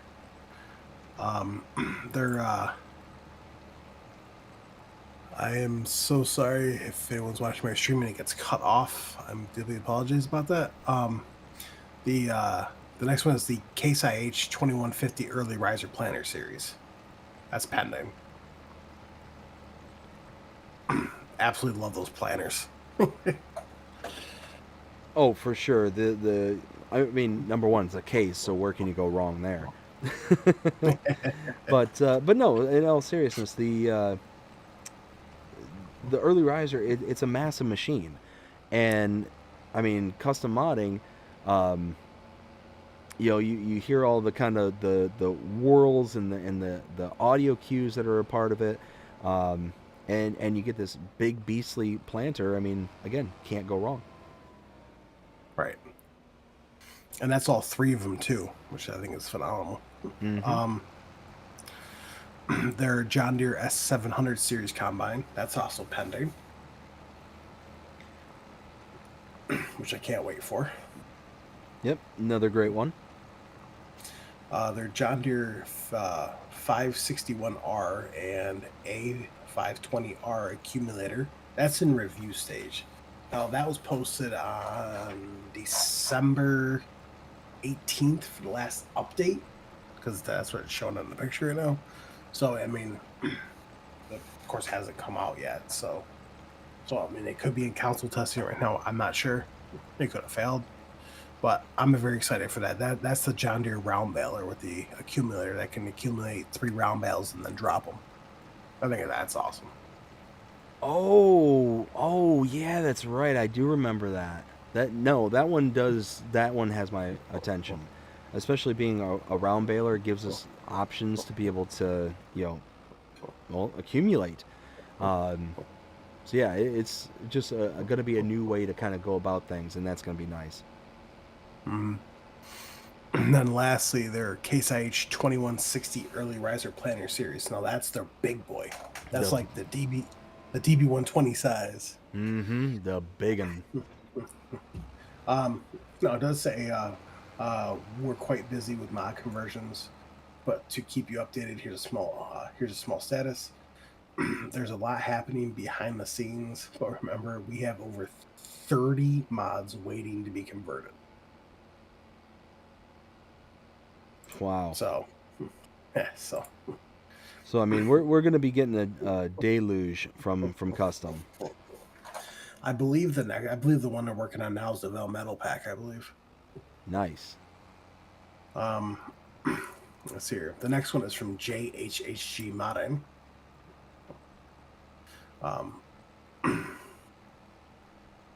And this is about their new partnership, which basically all it is it's just showing pictures. So basically, it goes on the front of a skid steer. Now it looks like a stone collector, if I'm not mistaken. Is exactly what it is. Yeah. Yeah. So you get to use your skid steer to pick up stones from your fields. Which, I mean, me personally, meh. The skid steers are so twitchy and so kind of hard to control that I think I'd probably break my controller before I got to the end of the first row. Yeah,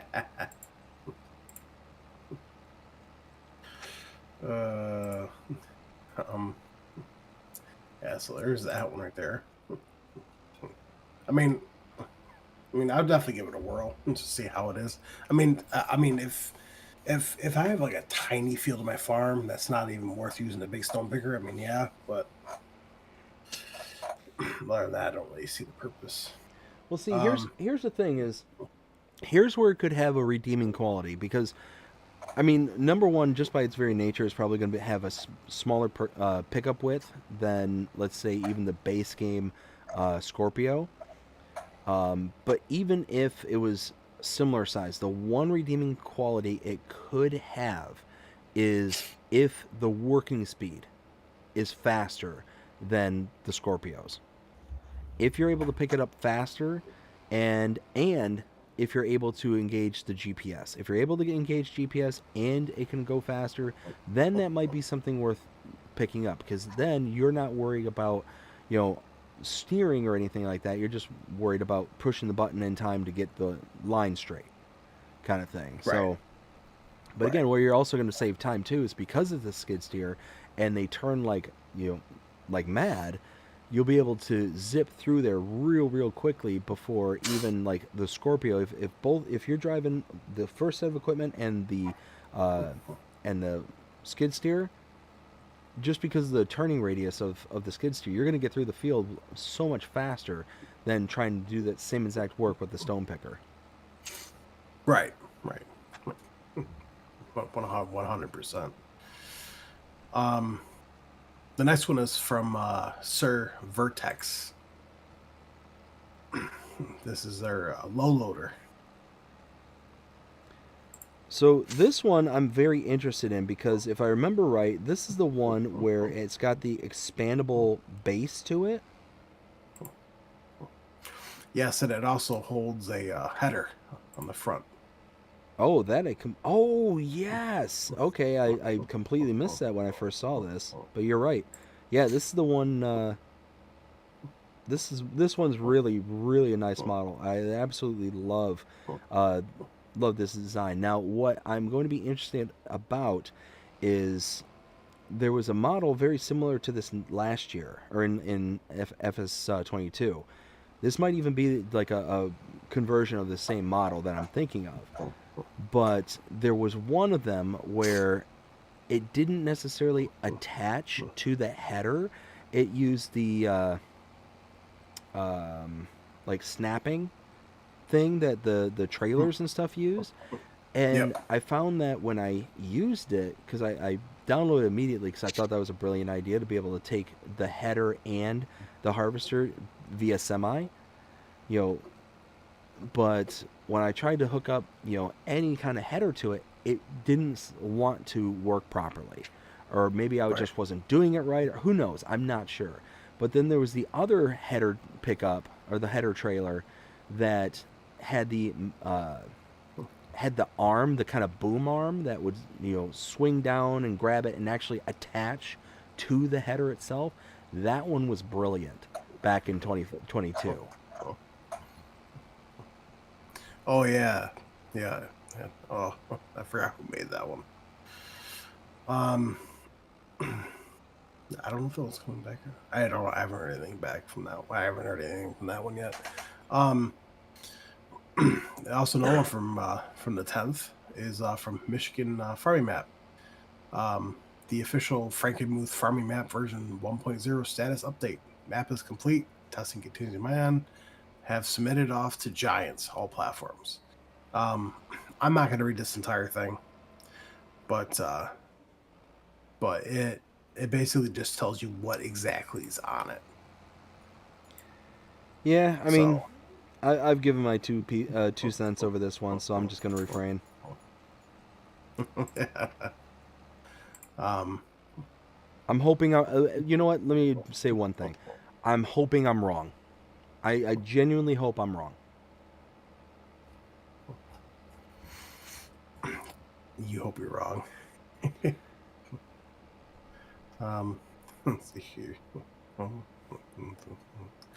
right. As of the 9th, new news from Agribusiness. Now, I took this screenshot because I didn't have like a link for it.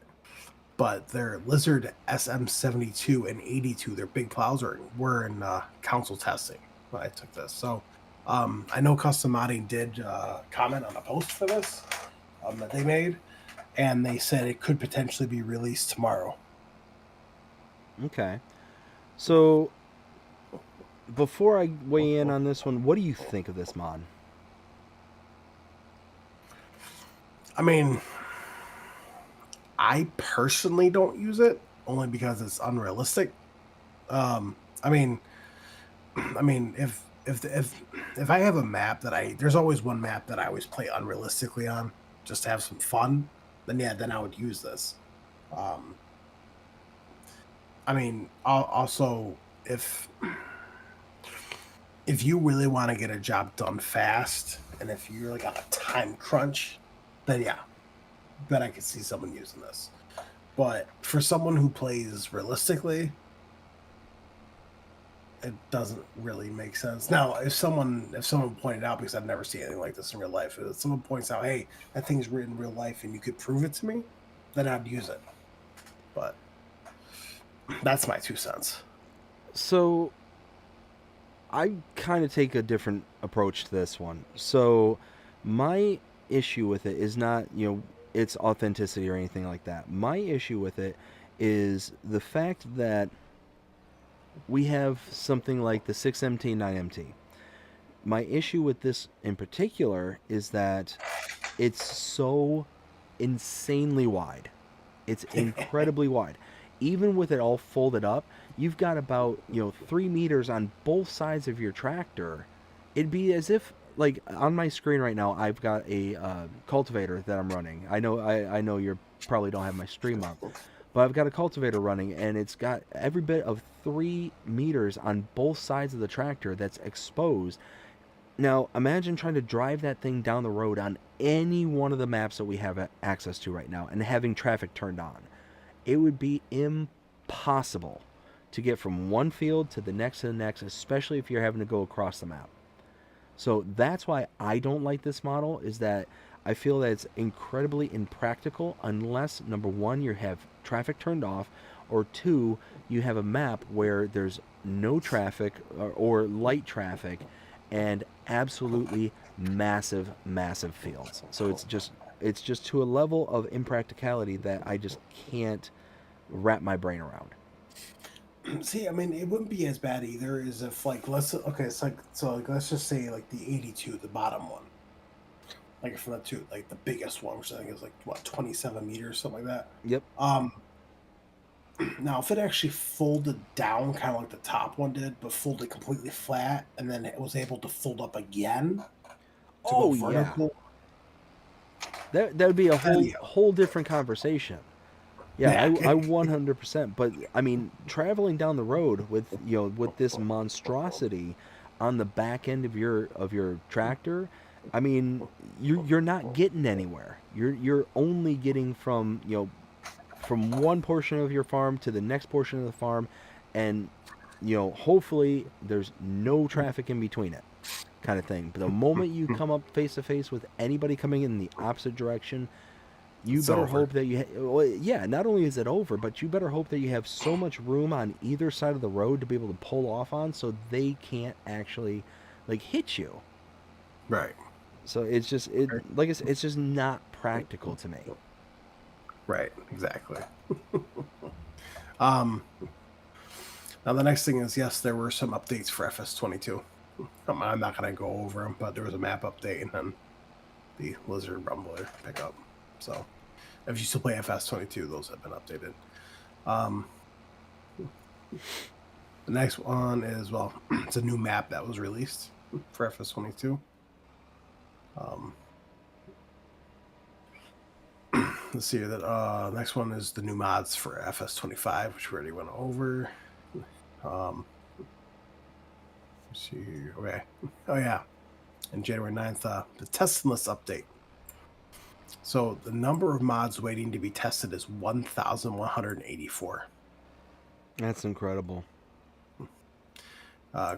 Currently estimated waiting times for newly submitted mods is 21 work days. That's like half a month.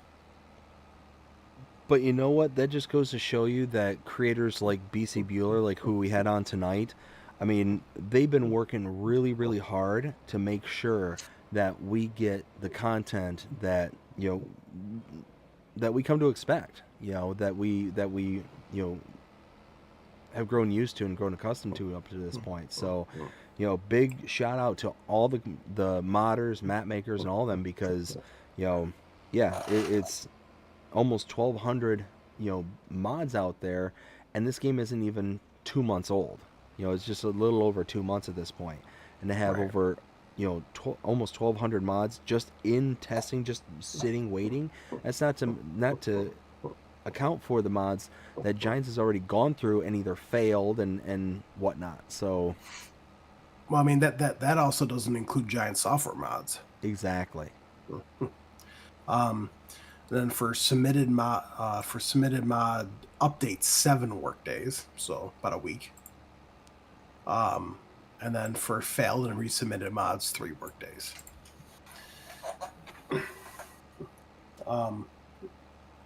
Which I do like. I do like how they actually take the failed and resubmitted and the updates. I like how they take them over priority over new mods.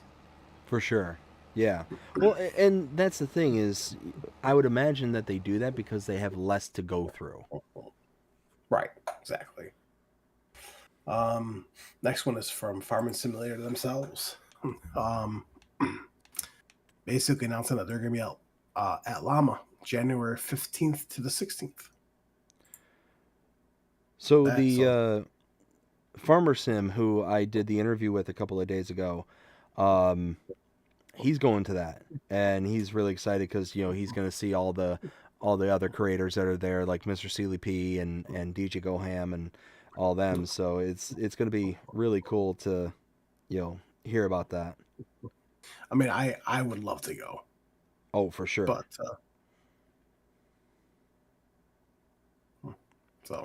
unfortunately not.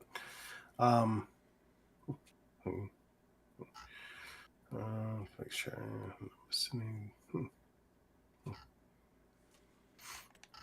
Yeah, it just it irritates me how it doesn't put everything in order. So I go Oh, through. dude, tell me about it. Like I'm sitting here trying to follow along with you, and it's coming up in a completely different order than what you're reading it off of. So,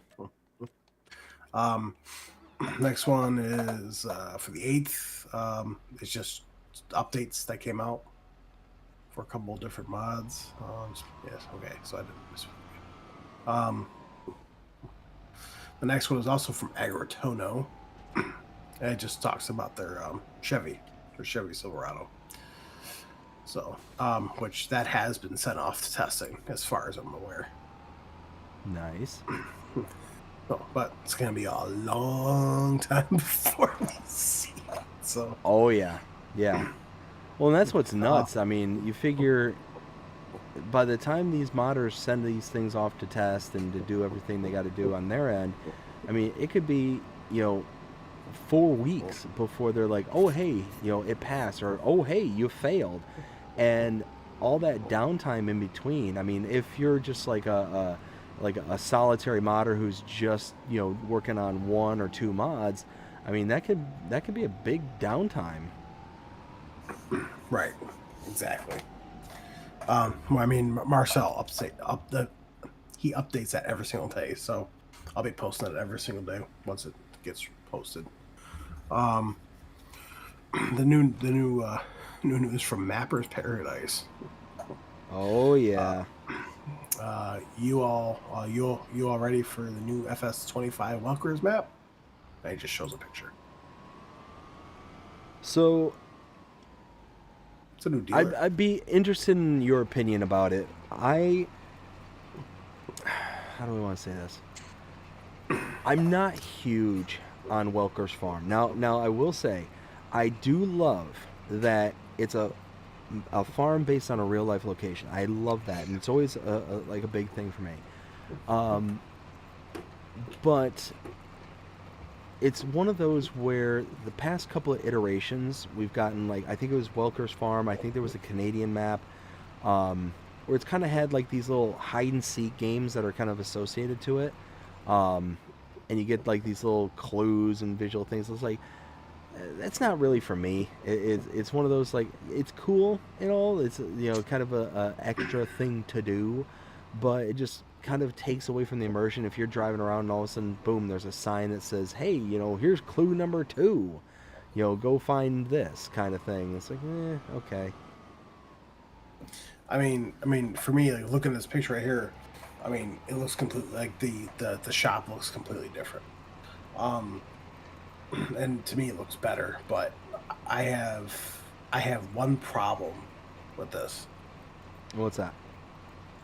I want you to try to point it out, if you can. Oh, well, I see Big Sky Equipment with the New Holland Agriculture. That's it. The New Holland? New Holland. Get out of here, New Holland. Oh, excuse me. Oh, that one snuck up on me. I couldn't even press the mute button quick enough.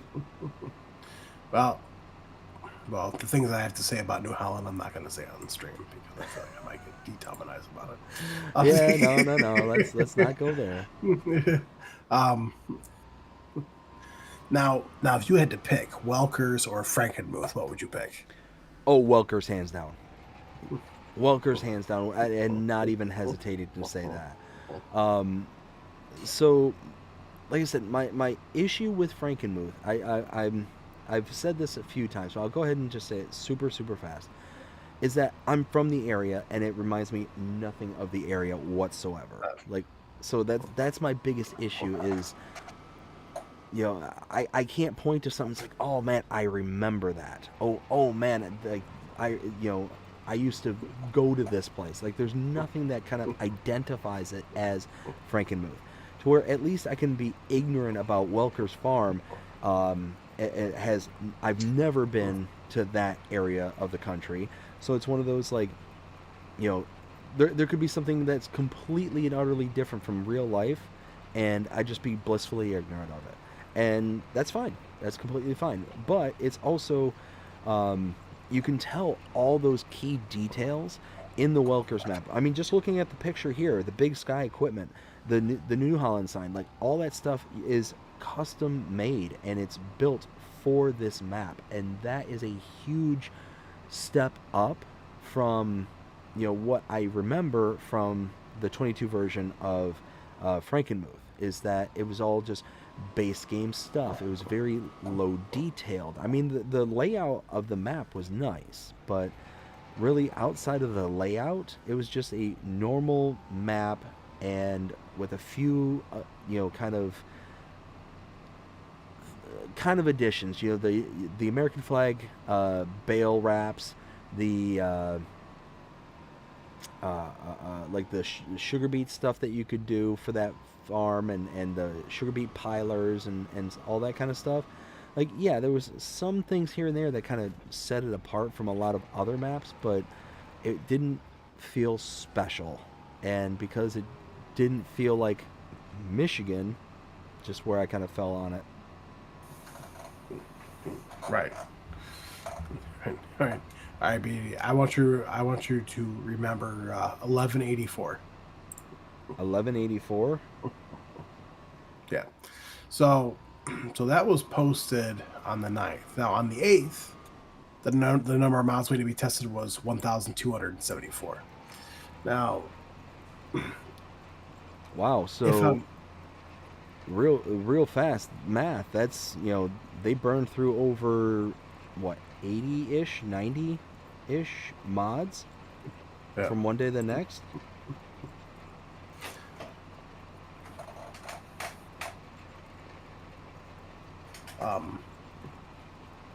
Yeah, which is funny because for current estimated waiting times for newly submitted mods is 22 work days compared to 21, so it went down a day. For submitted mod updates, 6 work days compared to the 9th where it says 7, so that went up a day. Then for failed and resubmitted mods, 3 work days. So that's the exact same. So. I'm just making sure I get this right. Yes. Sorry, I just looked at the chat real quick, and Luke Marshall said there's a car there. Yes, there was. And then Benji commented Welkers, which I'm right there with you, Benji. 100% with you. Now we're moving on to January 7th. We got news from Custom Modding. This will load. Yeah, so this just shows, says, welcome 2025, which basically just shows their John Deere 4940, which we already know of. So there's nothing really new about that one. Let's try to think key.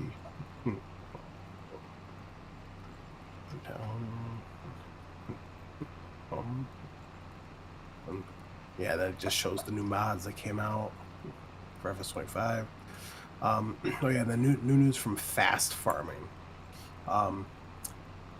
Because their Red Rock came out for PC, and it says, hope you enjoy lizard versions to follow. So there's a flatbed and a tipper. Which, I mean, flatbed and tipper, I mean, cool. Hang on one second.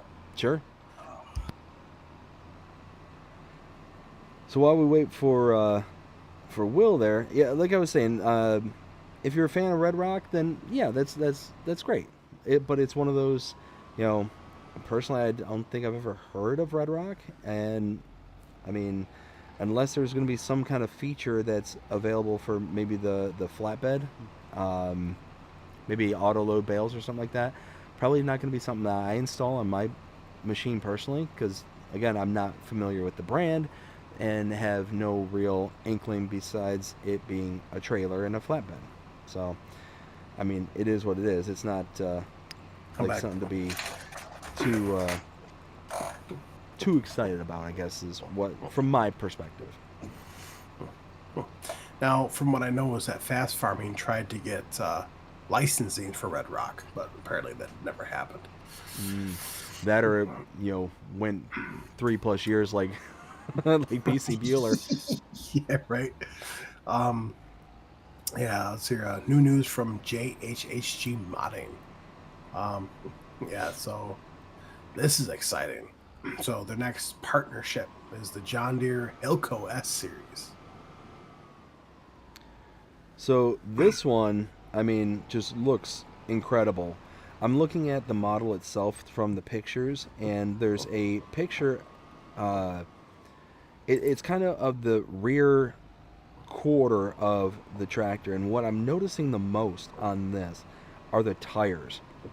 The kind of almost looks like overinflated, nubby rear tire on it with the dualies in the front.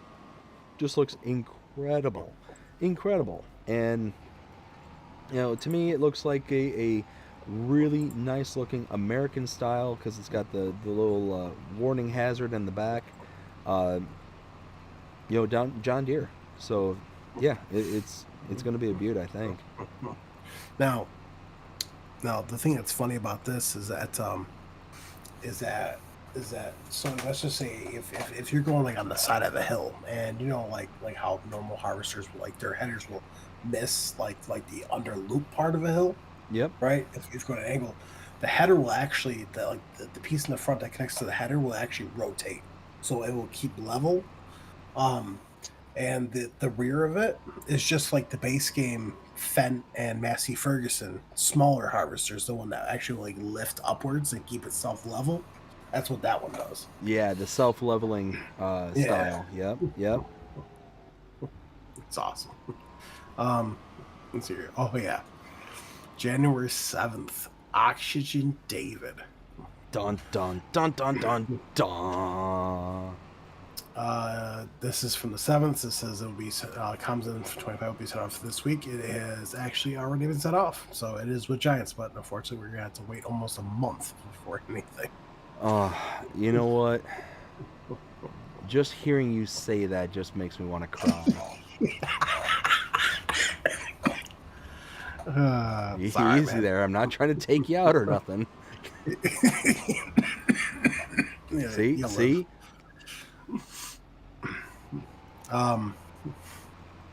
here. Oh yeah, then January 7th, from Farm Sim Game or FSG. Before we move on, just really fast, there's a picture of the load screen from Oxygen David, and it's a picture of straw bales just sitting out in the field, but it looks like a legit, like, real life picture, like somebody went out onto the field and actually took a picture from Culmsden itself. And I mean, that right there, that picture alone just sends shivers down my spine. I am so excited about this. And the reason that I'm so excited about this one as compared to, let's say, like we were talking earlier with Bcbuhler and him saying, bringing maps over from one year to the next is all about, there's all these components that could go awry because, you have experience with that map. You are expecting certain things, and if it's not so, then it is what it is.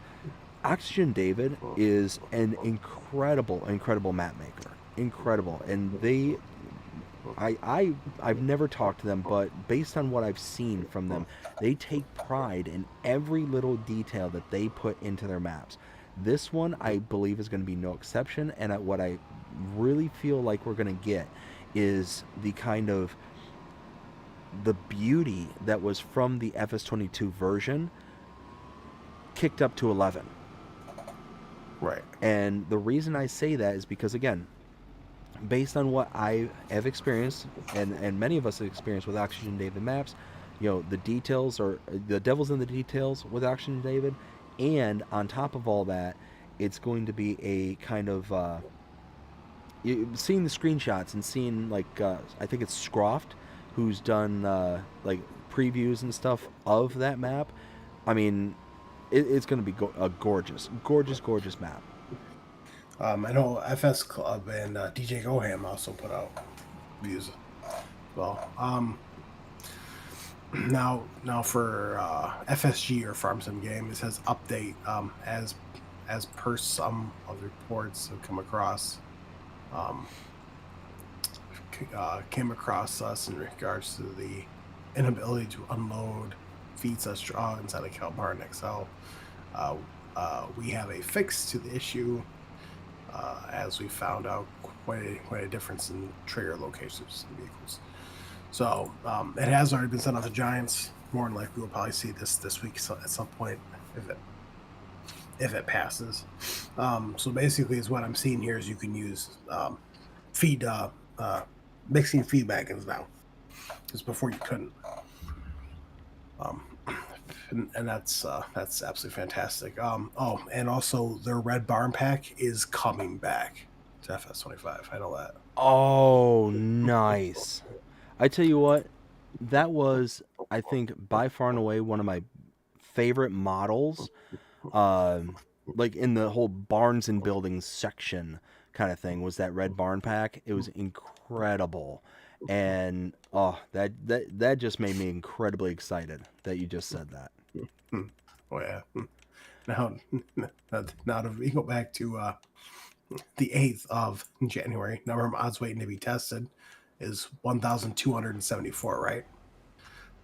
So if you remember 1,274, on the 7th, the number of mods waiting to be tested is, for newly submitted mods, is 1,000. Well, in total 1,472.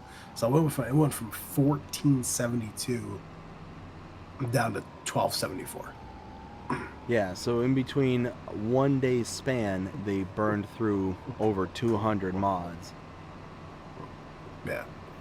Which I don't know if I'm encouraged by that or not. What kind of makes me nervous about that is, going through 200 mods in a day span, and we didn't get a whole bunch released to us, tells me that they probably failed a whole bunch. Maybe. I mean, I could be wrong about that, but I don't know.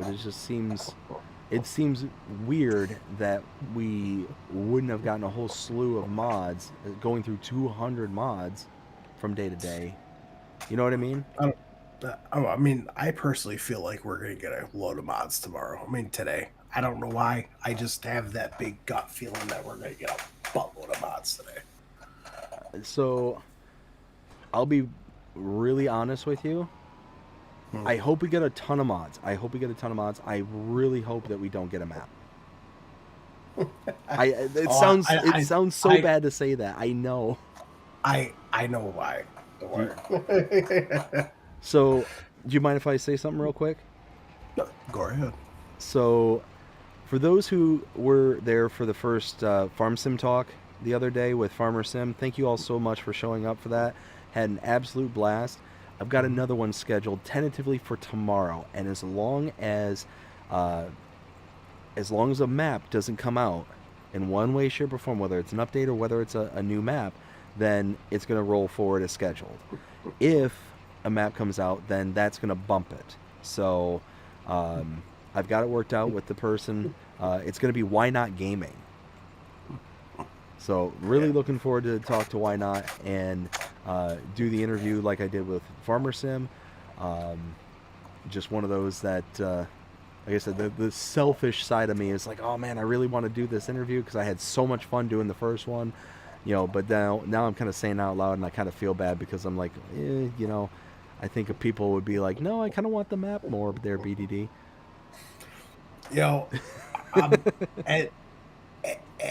As much as it probably sounds like me being a jerk saying this, I'm gonna absolutely laugh if 5 maps drop tomorrow. Or today. Will. Oh, you just breathed that into existence. What are you doing to me? And I'm gonna sit there and do every single one of them, and the whole time, it's gonna be 3 or 4 o'clock in the morning, and I'm just gonna be cursing you out in my head and be like, "What are you doing to me? You did this to me." Okay. First of all, if let's just say if 5 maps drop, wouldn't it be absolutely hilarious if I said that now and then when soon maps drop, we get 5 maps? It's like, how did you even know that? Oh man. So you better believe that I'm on the mod hub like a hawk tomorrow, because I'm gonna want to snipe it before you give me the text and saying, "Oh, hey, there's 5 maps," and be like, send you the wildest looking gift of just an angry face, something or other, and be like, "You." I don't know, man. I'm pretty glued to my phone when it comes on to mods, so who knows? Plus I'm not working today, so. Oh, Gotta- so I got to be like right on top of it, is what you're saying. No, I'm already on top of it. Don't worry. Let's see here. For January 7th, yeah, so is that some time from Rooster Mods. Rooster. Rooster Mods says, good news, console players. The Parker 2500 Gravity Wagon has been submitted to Mod Hub for testing. So I'm excited about this one. I love this my. mod from 22. At least there was one that was similar to this.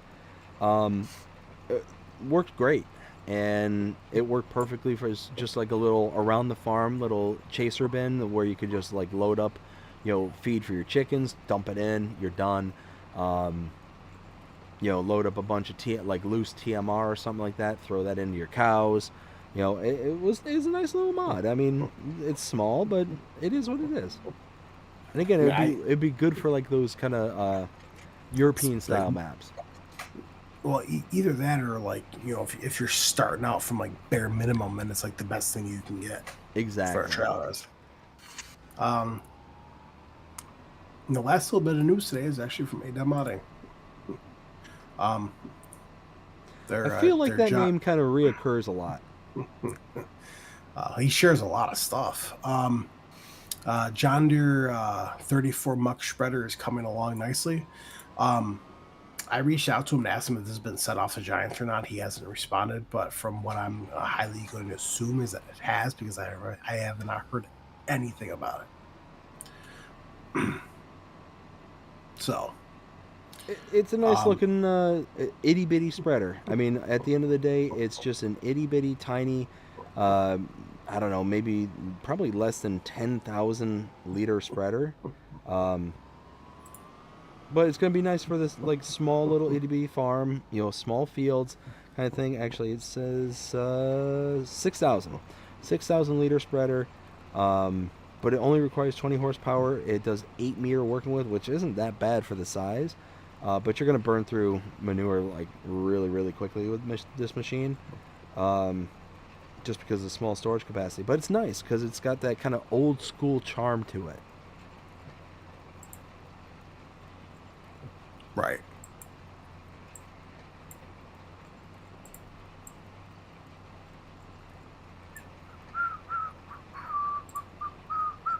Let's see. And did you say that was the last one we were reading, or?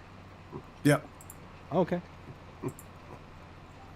Well, look at us go. Got through the news and really, really excited because we ought to start seeing stuff very, very shortly. And hopefully we don't see 5 maps tomorrow. Will. But, I mean, I will say, if we get 5 maps and whatnot, I will be happy just because, number one, it gives us more variety.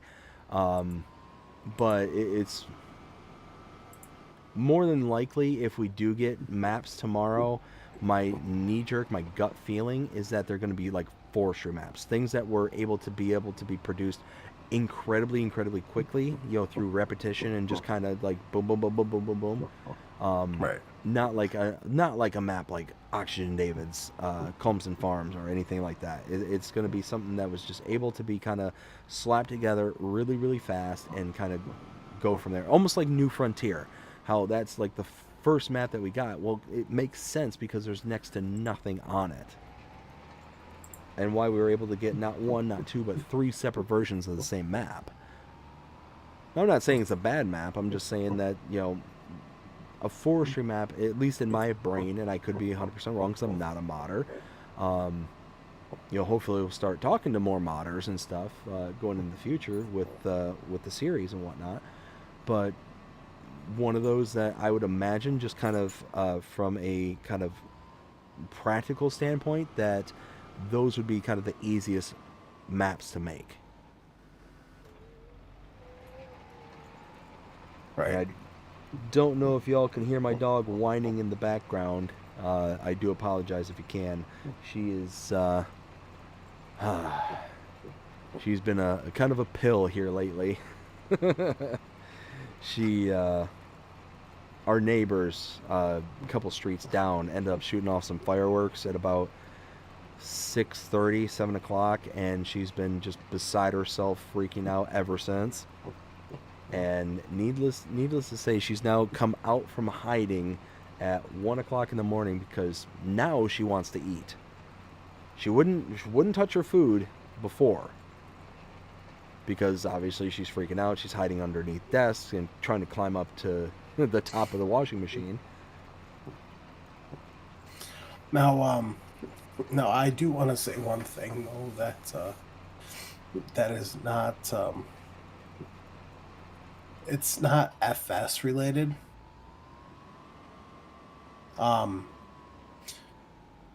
But I do want to send my praise and regards to everybody in California right now, because that is just horrible. For sure. Yeah, 100%. Couldn't imagine, going through something like that. I mean, I go through hurricane season each and every year, but it's one of those kind of, it how do I say this? You get warning, you get predictability when it comes to that. And you get a cone. It's like, hey, are you inside the cone? Okay, well, if you're inside the cone, you might want to consider leaving. All right, you're a bit closer, you really need to consider, hey, you're inside the cone, it's going to be here tonight, you better get out of here or else, kind of thing. Right. But I mean, those fires out there, there's no predictability. It's all based on the wind. It's all based on just basically fate at that point. And it certainly doesn't help with how things have been run out there. All the reports on the empty reservoirs and the empty hydrants and all that stuff. It's just a complete tragedy all the way around. Yeah, 100%. 100%. Well, I'm probably gonna be hopping off here because I am getting to that point that I'm getting tired. And I'm not exactly tired, but I'm getting to that point that I'm getting tired. But it was an absolute blast to have Bcbuhler on here. That was fantastic. Now, next week, Sunday, we have another special guest coming. Yes, we do. Coming on. Now, I'm not going to say who it is as much as I would love to. I'm not going to say who it is. And I have someone... What? There was some kind of ping noise in my ear. Oh, sorry. Yeah. So I'll stream out. I was playing with like the cardboard tab on the end of the tea bag, and because there's a gap within my desk, like the two pieces of my desk, and I kept like just playing with it, and I accidentally hit it with my finger, and it went bing. I could see the glass that was sitting there. It just caught me so off guard. I was like, whoa, what was that? Bing. Almost like I'm under attack. Run, help!